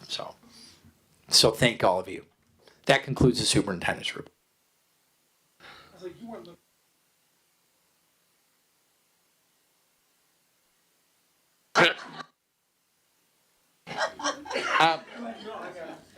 Dr. Bernez, I do have one question. Just going back to the CEDAW. Yes. Is there any anticipated potential backlash assuming that it does have to go through like that, of districts, not us, because we've already kind of trimmed it, but of districts trimming out and then not sending, and then in order to avoid that fee, and then that causing the fee to then escalate again and potentially cascade? Yeah, you're right. I mean, it's a math problem, and I think that we're actually better positioned to withstand it because of the volume of kids. The one thing that I'm the most frustrated with is, and I did share this, and it was in a respectful way at the executive board table, is we're doing our levy right now. I mean, all the districts are doing their own budget planning, but the answer is yes, but I would also say the IEP drives what the service is. So we're large, and so we're lucky because a lot of the programs that we've taken back, we can provide them locally because of the volume of students. You can't run a lab program with one kid. I mean, you can, not fiscally responsible, and they're not going to have enough time to solidify intergovernmental agreements. One of the things that I think we're going to start looking into, and some of these smaller districts will, and I did this in Crystal Lake, but, Crystal Lake 47, Cary, Fox River Grove, we actually ran programs outside of the co-op, and we had an intergovernmental agreement with all these 3 school districts. That's a way to do it. So CEDAW has really good teachers. They're good people. But to be frank, the finances have not been managed appropriately. And, I've been looking at those numbers, and, when somebody puts numbers in front of me, I'm assuming they're right. I mean, I'm not the auditor. I'm not the one that is, looking behind the curtain. And I'm telling you, the 2 new business managers that are there have done it. The numbers are right. They're accurate. And I would say this, 6 weeks ago, they were finding things every other day. Now they're finding things every other week. So it's getting better. It's one of those things. The more you look, the more you peel the onion back, the more you're finding. So I think I don't know if it's going to get approved, but it has to. I think what they're hoping for is 2/3 of districts. and the cooperative support it. And Scott, you're our CEDAW rep, right? You're gonna hear about this at the governing board meeting. Why isn't this caught in during an audit? Well, it's interesting you ask. The audit is still, I think it just got completed. So when I think over the sun, so they just completed the audit from last year. It was delayed because they couldn't get information. That's another part of this, is that I thought was a little bit odd, is we blew right through the normal audit deadline. And so now the audit is being done. It will find things, but it wasn't being done in alignment with when budgeting decisions were made. So that won't happen again. Thank you. Any additional follow-up? Thank you for your lovely comments, and thank you guys. All right, that will take us to committee reports, and we had a finance committee meeting just prior to tonight's regular meeting, so I'll turn it over for that update. Thank you. Yes, we had a finance meeting prior to the board meeting, and we'll start with prom because it is that season to start planning for that season again. This year, the prom will be using a new venue, Chateau Ritz in Niles. Question we had in regards to that, again, noting it's a new venue, is they do have a minimum, wanting to make sure that we could meet that minimum of attendance, and Mrs. Cacciatore assures me that we will. We are seeing an increase in students attending these events, so I look forward to them going. It's a beautiful venue. Continuing with prom, we have Dave and Buster's. This is a after prom event. Dave and Buster's in Vernon Hills, games, venue, place. The question we had is just making sure that there's buses that take the kids from the prom venue to Dave and Buster's. Dave and Buster's goes from 11:30 p.m. till 3 a.m. Just want to make sure the kids are on buses to get home, and they are. And that contract is, we went through that contract as well. Continuing on with Mrs. Cacciatore, John Langhoff, who accompanies Round Lake Middle School and John T. McGee Middle School choirs, used him before. We're going to start adding him to the our contract renewal process. Continuing on with athletics, Mr. Karolzak brought forward a new vendor called Snap. It's Snap Mobile. This will be like a one-stop shop for us. They currently use Snap Raise for fundraising. You'll see those on social media where and wrestling and football have used that to raise funds for their program. So it'll encompass that. It'll encompass a one-stop shop that it'll push or help navigate our community, families, for social media, for live streaming. I know that's been an issue with live streaming. It'll still give you the ability to import the events into your calendar. I know currently we use our school, so we would be moving away from our school to Snap. And our school is not the best, but I do like that they have the import feature, and you'll still be able to do that here. It'll help with a link to BSN as we use that for our spirit wear. And I think one of the other really cool things about this is they can use this to award points for students to attend events like football, volleyball, that kind of stuff. So it really is encompassing app that will help the athletics department. It'll help with our teams. They can put the rosters out there. A lot of functionality out of this. So I really look forward, and definitely the Finance Committee is supporting this, and we'll see this at our next meeting. You heard Dr. Lamping in regards to the life safety, and we have the levy coming up with Dr. Bailey. Next we had a new group or organization with Dr. Steffen. It's K-12 Future Collaboration Membership. It's a new organization. It came around in 2023. Dr. Steffen and Dr. Apgar will be the members. They're starting mid-year, so not be obviously a full year. And we'll start to hear, you know, what they'll get out of this organization. It would be funded through title money. It's really mostly Midwest schools. So we'll see what we asked. Again, we are in support of that, and we'll see what comes of that. Next is a sound system for the middle schools and elementary. Actually, currently McGee Middle School has a current and updated sound system that was put in when Dr. King was the principal there. Round Lake Middle School currently does not have a sound system. And I know myself, again, was going through open houses, that was quite evident, the inequality between the two buildings. And then, of course, our elementary schools have no sound system at all.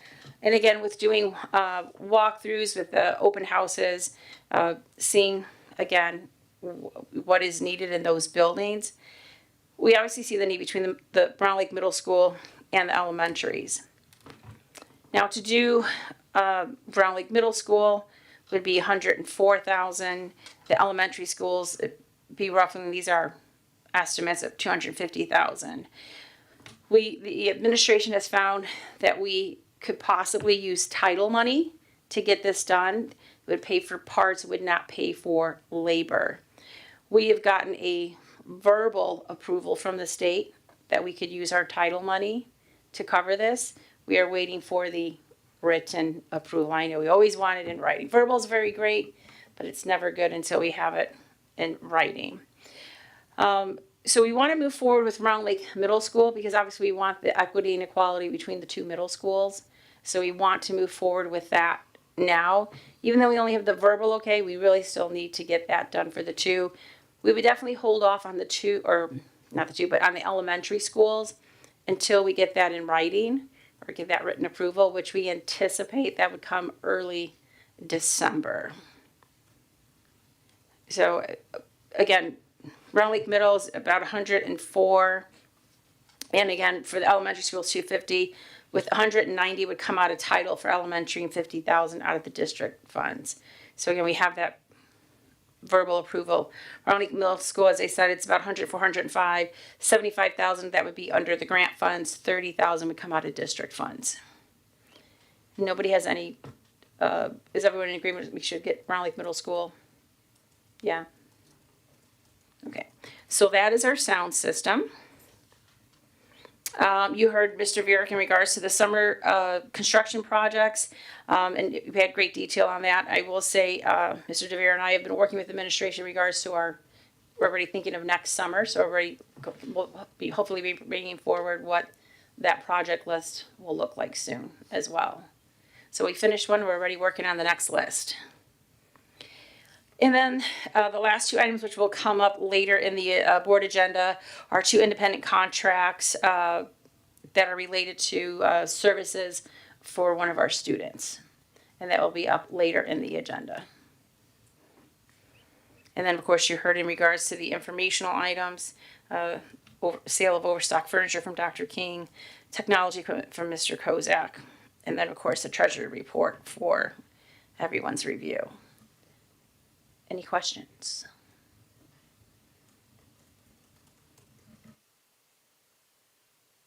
None.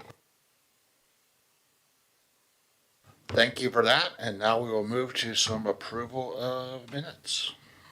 I need a motion to approve the November 4th, 2024 regular board meeting minutes.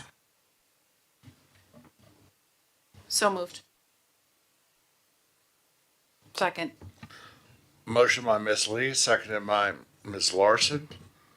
Roll call, please. Mr. Tavera? Yes. Mrs. Negretti McGinley? Yes. Mr. Jewett? Abstain. Mrs. Larson? Yes. Mr. Francisco? Yes. Miss Lee? Yes. Mrs. Klingler? Yes.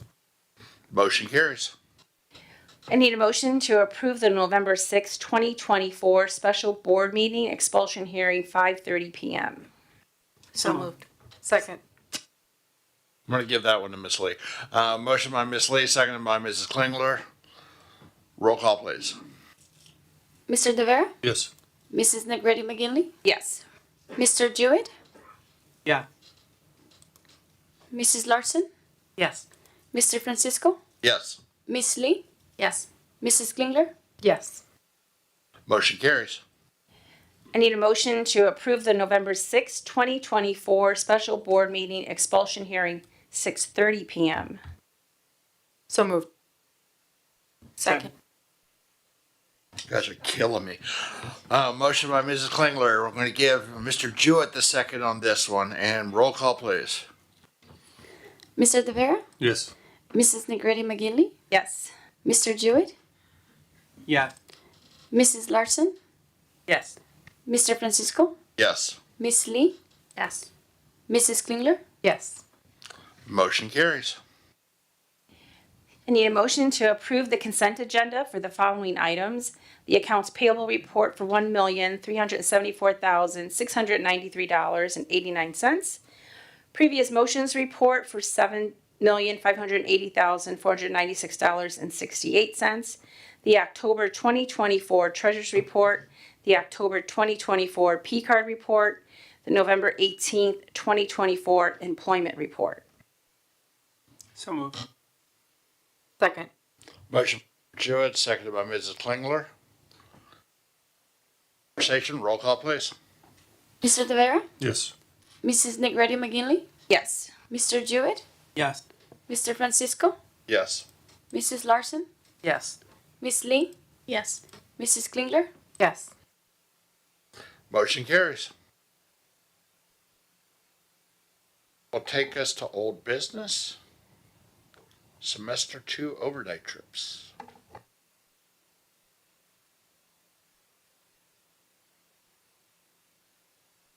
Hello. So as you can see in front of you, there are two proposed overnight trips for second semester. One is the IMEC trip for the Panther Voices, and the other is the Winter Guard trip to the Flint competition in Grand Blanc, Michigan.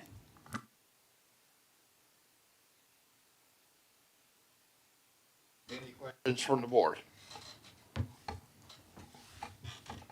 Right, I need a motion to approve the proposed field trips for the 2024-2025 second semester overnight trips and our field trips over 200 miles round trip in the amount of $3,400 out of district activities budget. So moved. Second. Motion by Mr. Jewett, seconded by Mrs. Klingler. Roll call, please. Mr. De Vera? Yes. Mrs. Negretti McGinley? Yes. Mr. Jewett? Yes. Mrs. Larson? Yes. Mr. Francisco? Yes. Miss Lee? Yes. Mrs. Klingler? Yes.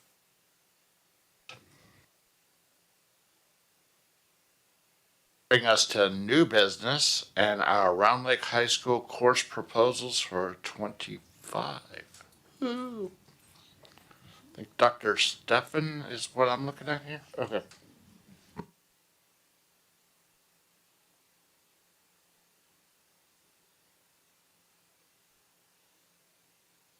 All right, we have some classes on the docket for this evening. This was a pretty comprehensive process in partnership with the high school led by their Associate Principal for Curriculum Instruction, Jeff Dees, and his leadership around his department chairs. So he works with them to determine what are the areas of need within the school, looking at, actually this year we did kind of attend a little bit to some of our new school links data and paying attention to where our student interests lie, but also staying on top of what do we need to update, what do we need to improve in our practices. So through that process, you can see in the attached proposal that we have courses specific to post-secondary focus with course proposals for an introduction to teaching course and a child development course. The really exciting news about both of those courses is those will be dual credit classes. So we're really excited about that opportunity. They will be staffed currently by a staff member that is in the social studies department. He is currently teaching some of our current education courses. And one thing to note about this, again, is they are current courses kind of on the books. It just requires we do some modifications to align to what's needed for dual credit, but it will not require that we increase staffing in any way. You can see specifically for the Child Development for Educators course, it led us to kind of review what our current psychology courses are in social studies department. So we will still offer AP psychology. We will then have this Child Development for Educators course, which is a dual credit course. course. And then we will still offer psychology as a general education level, but it wouldn't have any honors weight. We used to have psych honors and AP honors. So we kind of now have a gen ed offering, a dual credit offering, and an AP credit offering. So we're pretty excited about that within our educational pathway. Then moving into the math department, math is looking to make some changes, actually some pretty big changes. Kevin Brady, their math department chair, with support from Jeff Dees and our coordinator for math, Katie Wishaw, really did an overview of kind of what's out there in the math world. It was probably around, Don, 10, 13 years ago when the decision had to be made with Common Core if you were going to go to a traditional pathway in high school of algebra, geometry, and algebra 2, or if you wanted to go towards an integrated pathway with math 1, 2, and 3. We made the decision to go integrated. Antioch and Lake High School District is also integrated. That was kind of definitely the push through educators and research in the math field, but really no one else jumped on that bandwagon. So we kind of learned in knowing that we wanted to do a new curriculum resource adoption. They're currently using Carnegie Learning. Kevin, the department chair, found that our options for resources were very much limited if we stayed on that integrated pathway. And with the knowing we're rolling up dual language, absolute #1 priority, and just with our student population, we have to find something where everything's in Spanish. So that really decreased their opportunity to really consider resources. And again, we didn't feel like a lot of other school districts were jumping off of this or onto the integrated pathway. So for that reason, Katie was heavily involved in making sure that everyone in the department had the conversation. How do we feel about this? Do we want to go back to a traditional pathway? And it was a pretty unanimous decision that they all felt like we're going to have a lot more options and a lot more districts to talk to if we go that route. So they are going to do a slow roll, not an immediate jump, because you got to kind of keep kids in their pathway. So next school year, they will move to Algebra 1. That's a course that we've previously had in this high school, so that's not like a new ask. But what is the new ask is thinking differently about how we currently are supporting our freshmen in math. And we made this change last year in English, and now math is kind of looking at how it worked in English. Math currently for freshmen, we have a couple of different levels, but we have a course called Foundations Math. I was actually, I think, the division chair when we added that class. So it was all added with good intentions to support students that weren't at grade level. But what we're finding through research, even more so coming out of COVID, is that kids have to be exposed to grade level material if you really want them to grow. If you just keep teaching them the same stuff they're not getting, they get frustrated, they shut down, and they disengage. So we will be eliminating, yes, round of applause, our Math Foundations course. And every kid will be in freshman level algebra. So what we're doing, though, is we will have an algebra course that is one of these that's proposed here, labeled Freshman Algebra 1, and we'll offer Algebra 1. Algebra 1 is exactly what it sounds like, but Freshman Algebra 1, Katie and the math department chair are going to work with the committee of teachers on the curriculum with a new resource and identify what are the really big heavy hitters that they need to be successful in when they get to Algebra 2, when they're taking the ACT. So it'll be more of a targeted, pared down, focused algebra curriculum, but still at grade level, still freshman level standards, just not everything you see in the Common Core that can get overwhelming for a kid that's below grade level. So that is that Freshman Algebra 1 course.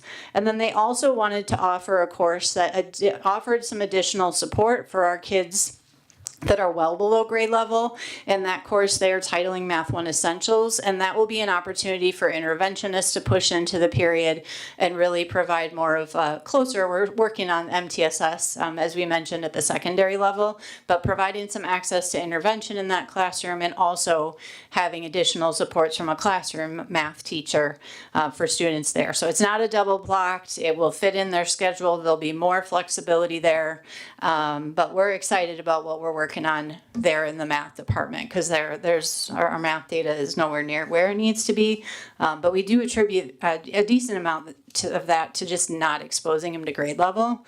And I will say, working with the high school math team, there's a lot of worry, right? Like, they created foundations all from a good place. Again, I was part of it.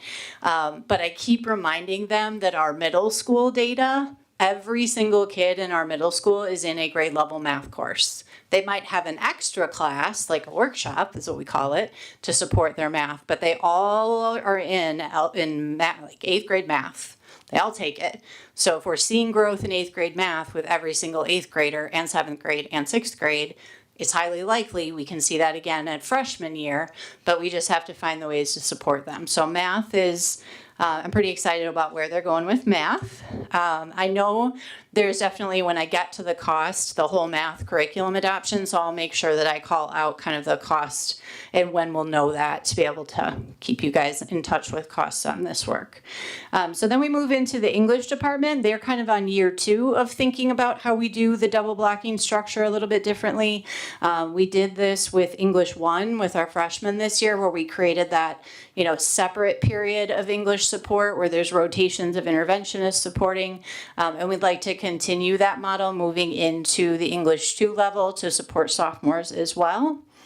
And then our final request is in the art department. We want to make our sculpture course. Currently, it is only a 1 semester course, which is different than what we have in our 2D program, where they have a year-long course as their next course. So we want to kind of mirror that.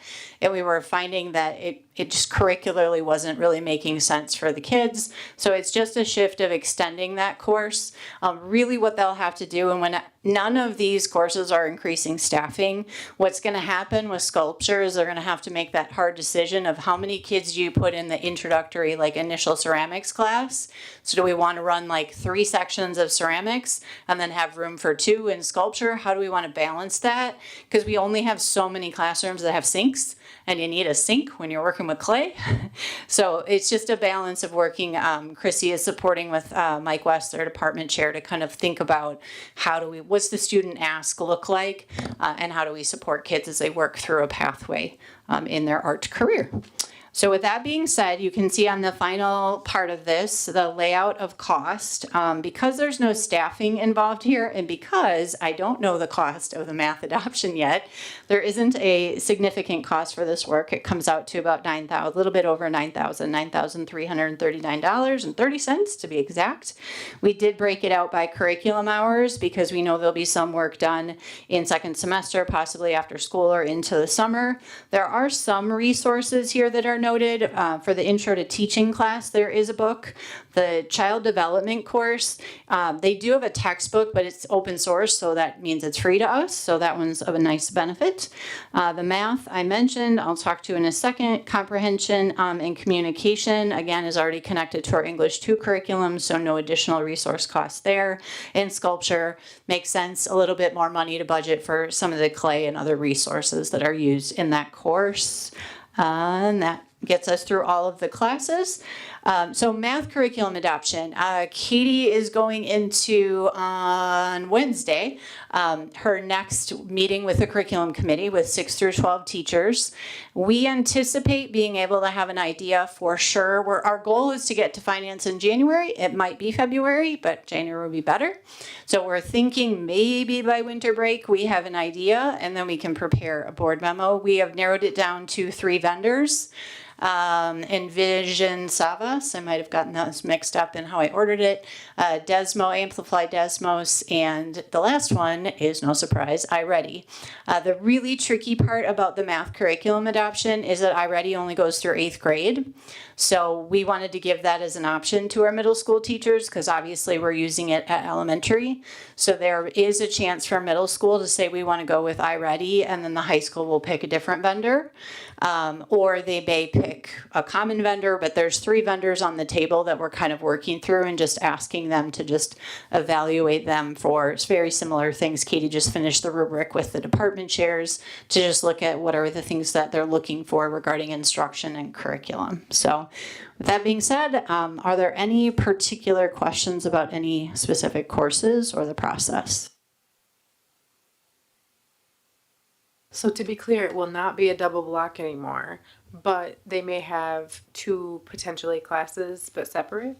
Yes, that is exactly what it would look like. They would take English 1, well, in this case, it would be English 2, but if they perform at a cut score, we'll be looking, actually this time it'll be unique because we're going to be using some ACT data that we haven't looked at in a while.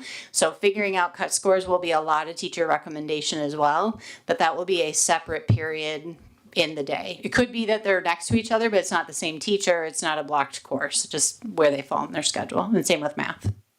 I am delighted by that personally. Delighted. As somebody who has children in the district who have all range of needs. That's always been a struggle in our household. The kind of hatred and it's just like, I'm delighted. Thank you. Yeah, it's something that it's still like a hot button for me because I still worry that is still an extra period where they don't have access to an elective. But with it being a different teacher, with it being a different design of people coming in and out, we're working to make it a little bit more independent for the kids and goal focused. So we'll see how this one goes, but we're excited about it. So first, thank you for addressing, because of course I saw the 2B. Where's the dollars? Is there, I know you don't know, but is there a targeted amount, like trying to say under 15 with your total dollars here for? Total dollars for math? Well, altogether, because your total is $9,339.30. Yep. So that will be the cost for everything on here, but the math curriculum adoption could be similar to what we saw at elementary because that was 6 grade levels and this is going to be 4 grade levels. So it'll be 6th, 7th, 8th, and 9th grade curriculum for the first year. And then like I said, because we're doing traditional, the following year we have to decide if we're going to bring on geometry and algebra 2 at the same time. So good news is it's spread a little over 2 fiscal years, but I do anticipate a couple $100,000 for sure. I don't know exactly. I don't think Katie's dove in at all to cost yet. We're just looking at the 3. We know what iReady cost, but the other 2 we're not sure yet. Okay. And I know you're going to bring a memo to finance. I'm just, you know me, I like to. Yeah, it's going to be in hundreds of thousands. I don't think it'll hit what the elementary did because they did 2 content areas, if you remember, for 6th grade levels, essentially. So, but we've talked about it, so we'll build that into our budget assumptions so you can see the full picture. Thank you. We have one more question. On the dual credit, so the introduction to teaching and child development for education. And I know we've brought up dual credit and you know how we expand this for our students. Is there maybe anything else on the horizon? I'm going to hand that to my dual credit expert behind me. I know you also had a question about like, how does dual credit work? And I have a son that's at Tech Campus, so I am emailing her regularly. What do I need to do? So I emailed her your question. Well, yeah, the question about dual credit is because I've seen it work a few different ways, but I don't know how's it going to work for our students. So we want to be really purposeful and slow in making sure that what we're adding actually adds a significant amount of value to students' post-secondary plans. So these 2 courses are both IAI transfer level, which means they'll transfer as regular credit to any institution. And so for right now, that's what we want to add. We have some limiting factors, right? And one of those is staff certifications. So we also want to be really, really cautious about what we add to make sure that we have enough staff that if we did have some sort of staff turnover, we were still able to offer these courses. The education courses has numerous different education masters that you can have and be able to be certified to teach these courses. And so our pool is very deep with these courses to be able to offer them year over year. Yes, there is always, we have a really great partnership with CLC in determining which courses are good for our students. And I'm already starting to plan for the 25-26 school year and what that will, 26-27 school year and potentially bringing more courses forward. With the addition of these 2 courses, we'll have 8 courses that are dual credit offered at our high school, and then I would like to add probably 2 more the following year. Okay. So again, those, my student takes those courses, they graduate, so they could transfer those to CLC or even a four-year institution? Yes, it depends on which courses they're taking. So the ones that are graphic arts or CTE focused are a little bit more specific to what they transfer as. So Right, like the but I graphic, meant the teaching ones. yes, the teaching ones will transfer to CLC or they will transfer to a 4-year. Okay. All right. That's the question. Because like I said, I've seen it work multiple ways, and I've also seen where, depending on the institution, they haven't been transferable. Also. It depends on whether or not it's a 1.1 IAI transfer or a 1.2, and it's very complicated in the background, but these are 1.1 IAI transfers, so they would transfer as like site credit and then ed credit. Yeah, and you're right. It is very complicated because even, I've sat through this with my own students when they, so are we having those conversations, or how do we get that information to the students and most importantly, the parents? Yes. So last year we started implementing when students meet to pick their classes, the counselors have an information sheet that they go over with the student. And then we also send that information home in English and Spanish to every student that is enrolled in the course. And then they also will take if there's placement test requirements, they'll take it in the spring before the course runs. And then in the fall, we actually have a CLC coordinator that comes into each one of the classes and supports students in making sure that they actually get enrolled at CLC, along with myself, Carolyn Corcoran, and then the staff. Okay, thank you.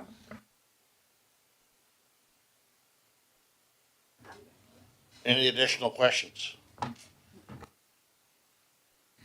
Hearing none, thank you very much. We'll now transition to Dr. Bailey and the Levy and Truth and Taxation 2024 hearing date. Good evening. Happy board member week. Thank you for the whole month, the year. Thank you for all your work. Yeah, well, you do a lot of great things in Round Lake. I've seen that. Tonight, I want to present to you the levy that we're going to be requesting as of December 16th.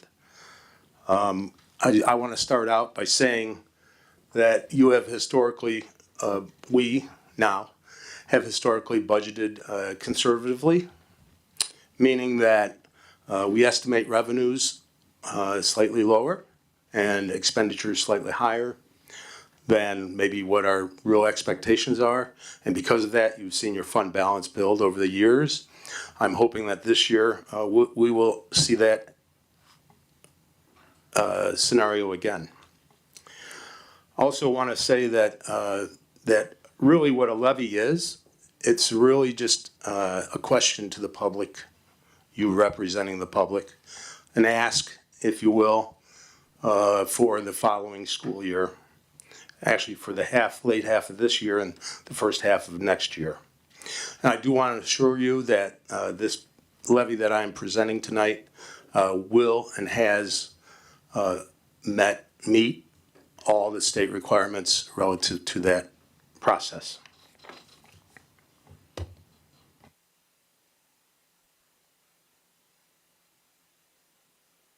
Adopting a levy on an annual basis is one of the major functions of the Board of Education.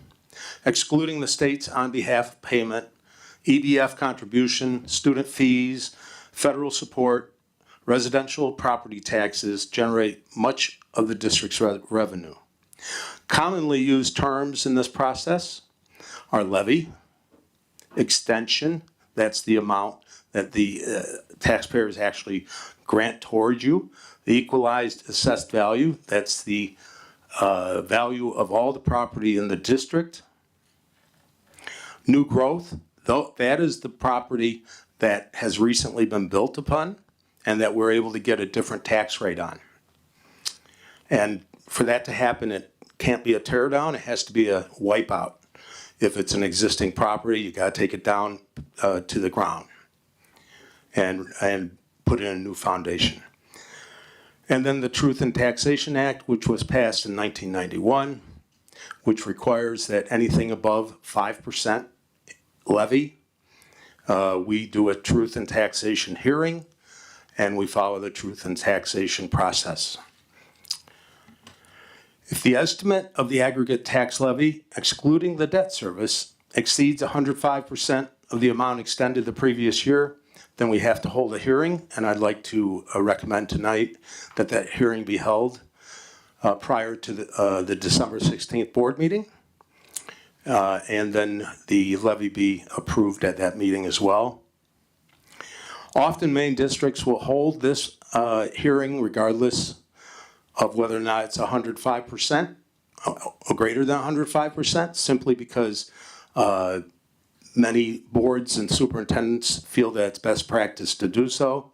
And it is my understanding that this district has practiced that at least as long as your longest serving board member has been on the board. And your superintendent's been here.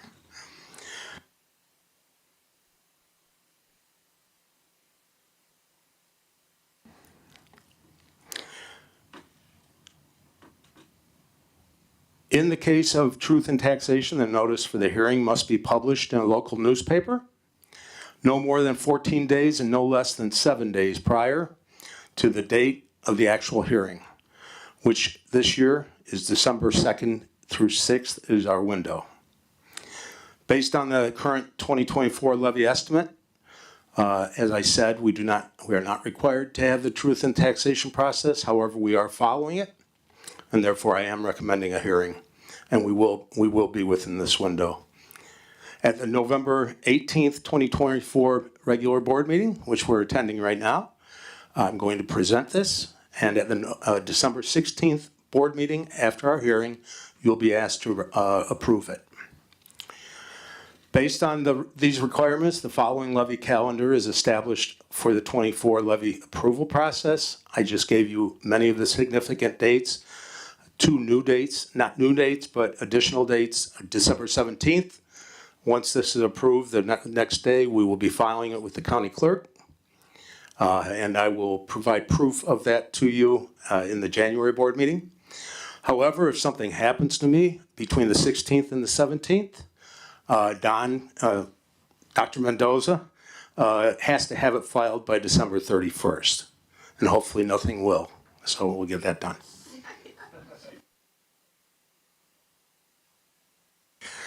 So in summary, the estimated levy is based upon several variables, including the CPI, Consumer Price Index, the value of new construction, the county multiplier, the limiting rate calculation, which the clerk does, and the Board of Education's desire to manage its resources responsibly. The CPI has been determined for this year to have increased 3.4% year over year. And thus our district is capped at 3.4% in new revenue except for new property, which again, we can levy at our original tax rate for that first year. And I will give you our new property estimate in just a moment. For your review, you will find the 24 levy worksheet estimate, and we will be recommending approval of this for the next school year, for the end of this year and the next school year in December.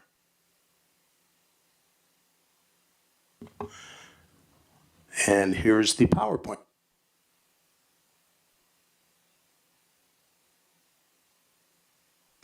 So here is what normally goes, well, not normally, always goes into the levy assumptions.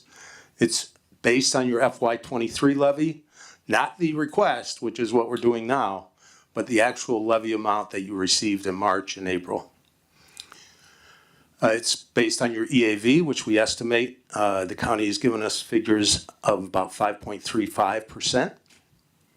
And our new property, which historically we're estimating at about $2 million. And you can see that $2 million on 100 or a 50 or 60, $150 million budget is not much. Then CPI is 3.4%. And then we add all that together, we put that into the worksheet, we get a final rate and a final extension.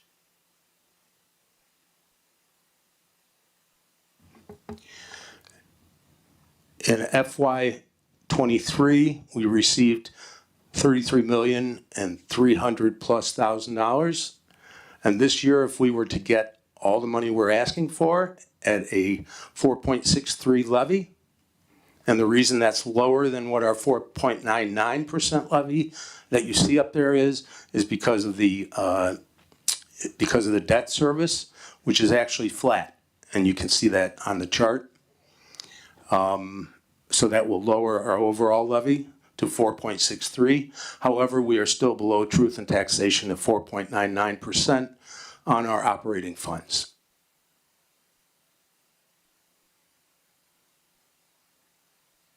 Here's the actual calculation page, and you can look at that for your reading pleasure. Here's the actual levy certificate, which we will submit after our December board meeting. I believe Lake County will stamp it and return it to us, either hard copy or electronically. And finally, here are our projections. They're actually not projections, but it's backward look into this fiscal year. And you can see how our budget has been performing over the years. And you can see where we hope to be at the end of fiscal year 25. Finally, here are some, I thought, interesting charts that we generated, which I hope you'll actually find meaningful. And I just want to point out that the FY24, we did show a slight deficit.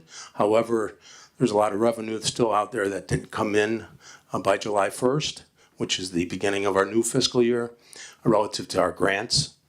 And so I think that's not wholly realistic, but you also have to remember that we budget very conservatively as well.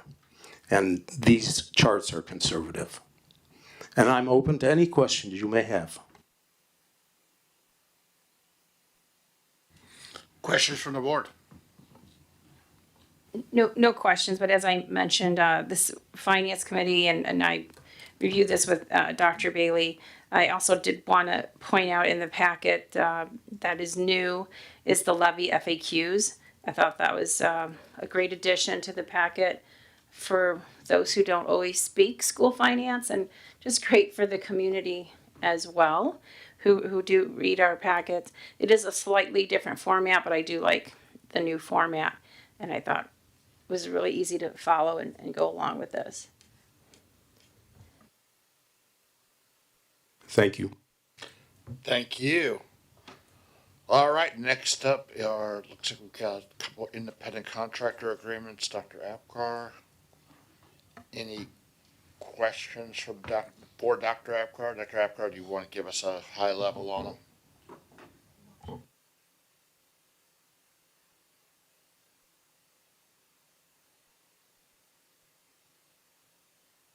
Thank you. Yeah, I missed it too. Sorry. So Okay. No, that's. Thank you for your patience is what got us caught up. Thank you. all right, thank you for that. I need a motion to review the tentative 2024 levy and approve the truth and taxation public hearing date for Monday, December 16th, 2024 at 6:55 p.m. So moved. Second. Motion by Ms. Lee, seconded by Mr. Jewett. Roll call, please. Mr. Tavera? Yes.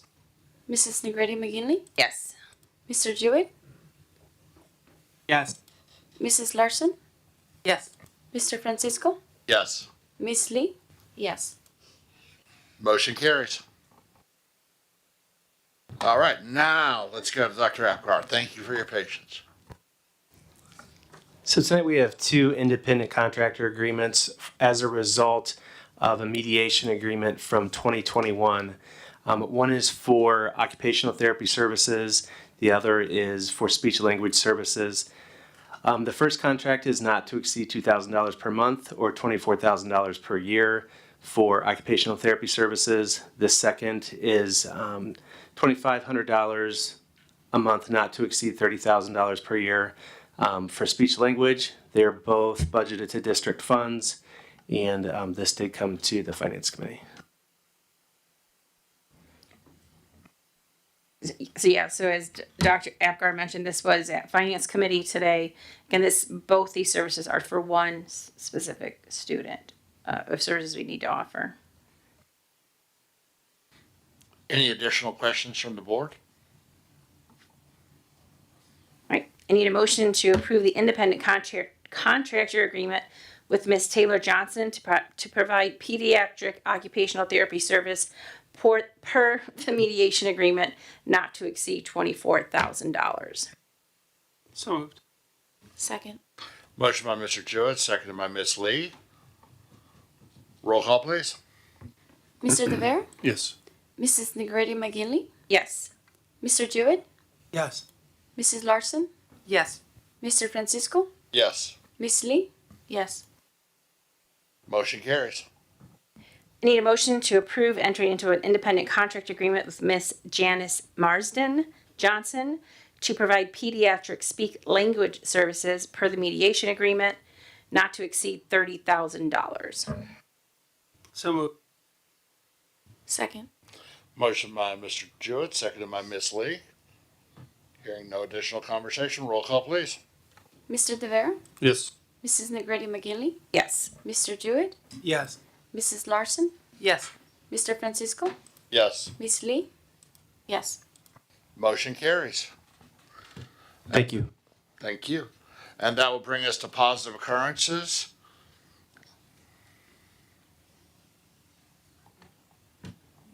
Anyone?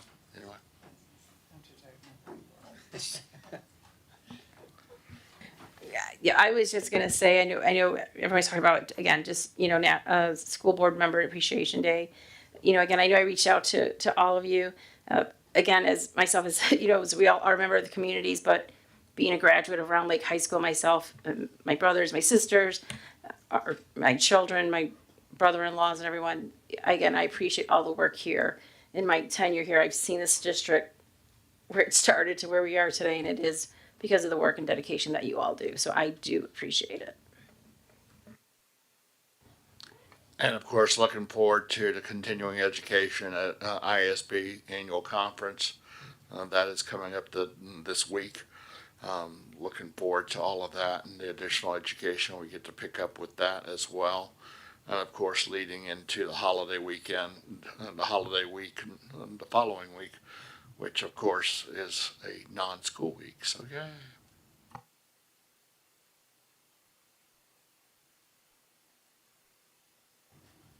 Anyone else? All right, if I'm hearing nothing on that, future agenda items, anyone on the board have a future agenda item they'd like to have addressed?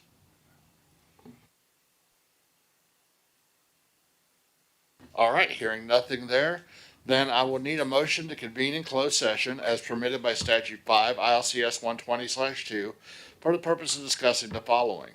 Employment matters, 5 ILCS 120/2C1. Real estate matters, 5 ILCS 120/2C5. Litigation, 5 ILCS 120/2C11.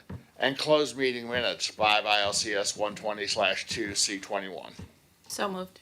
Second. Motion by Ms. Lee, seconded by Mr. Jewett. Roll call, please. Mr. Devere? Yes. Mrs. Negretti McGinley? Yes. Mr. Jewett? Yes. Mrs. Larson? Yes. Mr. Francisco? Yes. Miss Lee? Yes. Mrs. Klingler? Yes. Motion carries. That will take us into closed session. For those online, we will reconvene in open session and online in order to have action afterwards. So we will see you then. But for now, we will go into closed session.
Okay, we are back in open session as of 11:03 PM, and we have action resulting from closed session. Need a motion to approve the resolution of dismissal of the educational support personnel employee as outlined in the memo. So moved. Second. Motion by Mr. Jewett, seconded by Mrs. Klingler. Roll call, please. Mr. De Vera, Yes. Mrs. Negretti McGinley, Yes. Mr. Jewett, Yeah. Mrs. Larson, Yes. Mr. Francisco, Yes. Miss Lee, Yes. Mrs. Klingler. Yes. Motion carries. All right. Closed session minutes. Need a motion to approve the closed session meeting minutes of November 4th, 2024, regular board meeting. So moved. Second. Motion by Ms. Lee, seconded by Ms. Larson. Roll call, please. Mr. De Vera, Yes. Mrs. Negretti McGinley, Yes. Mr. Jewett, Abstain. Mrs. Larson, Yes. Mr. Francisco, Yes. Miss Lee, Yes. Mrs. Klingler. Yes. Motion carries. Need a motion to approve the November 6th, 2024 closed session meeting minutes of the special board meeting expulsion hearing 5:30 PM. So moved. Second. Motion by Ms. Lee, seconded by Mr. De Vera. Roll call, please. Mr. De Vera, Yes. Mrs. Negretti McGinley, Yes. Mr. Jewett, Yes. Mrs. Larson, Yes. Mr. Francisco, Yes. Miss Lee, Yes. Mrs. Klingler. Yes.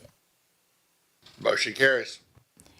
Need a motion to approve the closed session meeting minutes of November 6th, 2024 special board meeting expulsion hearing 5:30 PM. So. Second. Was this the 5:30 or the 6:30? What did I say? You said 5:30. But I thought we were on, yeah. 6:30. Still yes. I'm gonna reread the Thank you. motion. I need a motion to approve the closed session meeting minutes of November 6th, 2024 special board meeting expulsion hearing 6:30 PM. So moved. Second. Motion by Mr. De Vera, seconded by one of them to Miss Lee. Go. Roll call, please. Mr. De Vera, Yes. Mrs. Negretti McGinley, Yes. Mr. Jewett, Yes. Mrs. Larson, Yes. Mr. Francisco, Yes. Miss Lee, Yes. Mrs. Klingler. Yes. Motion carries. 11:06, we are adjourned. Everyone have a great evening. We will see you again in 2 weeks.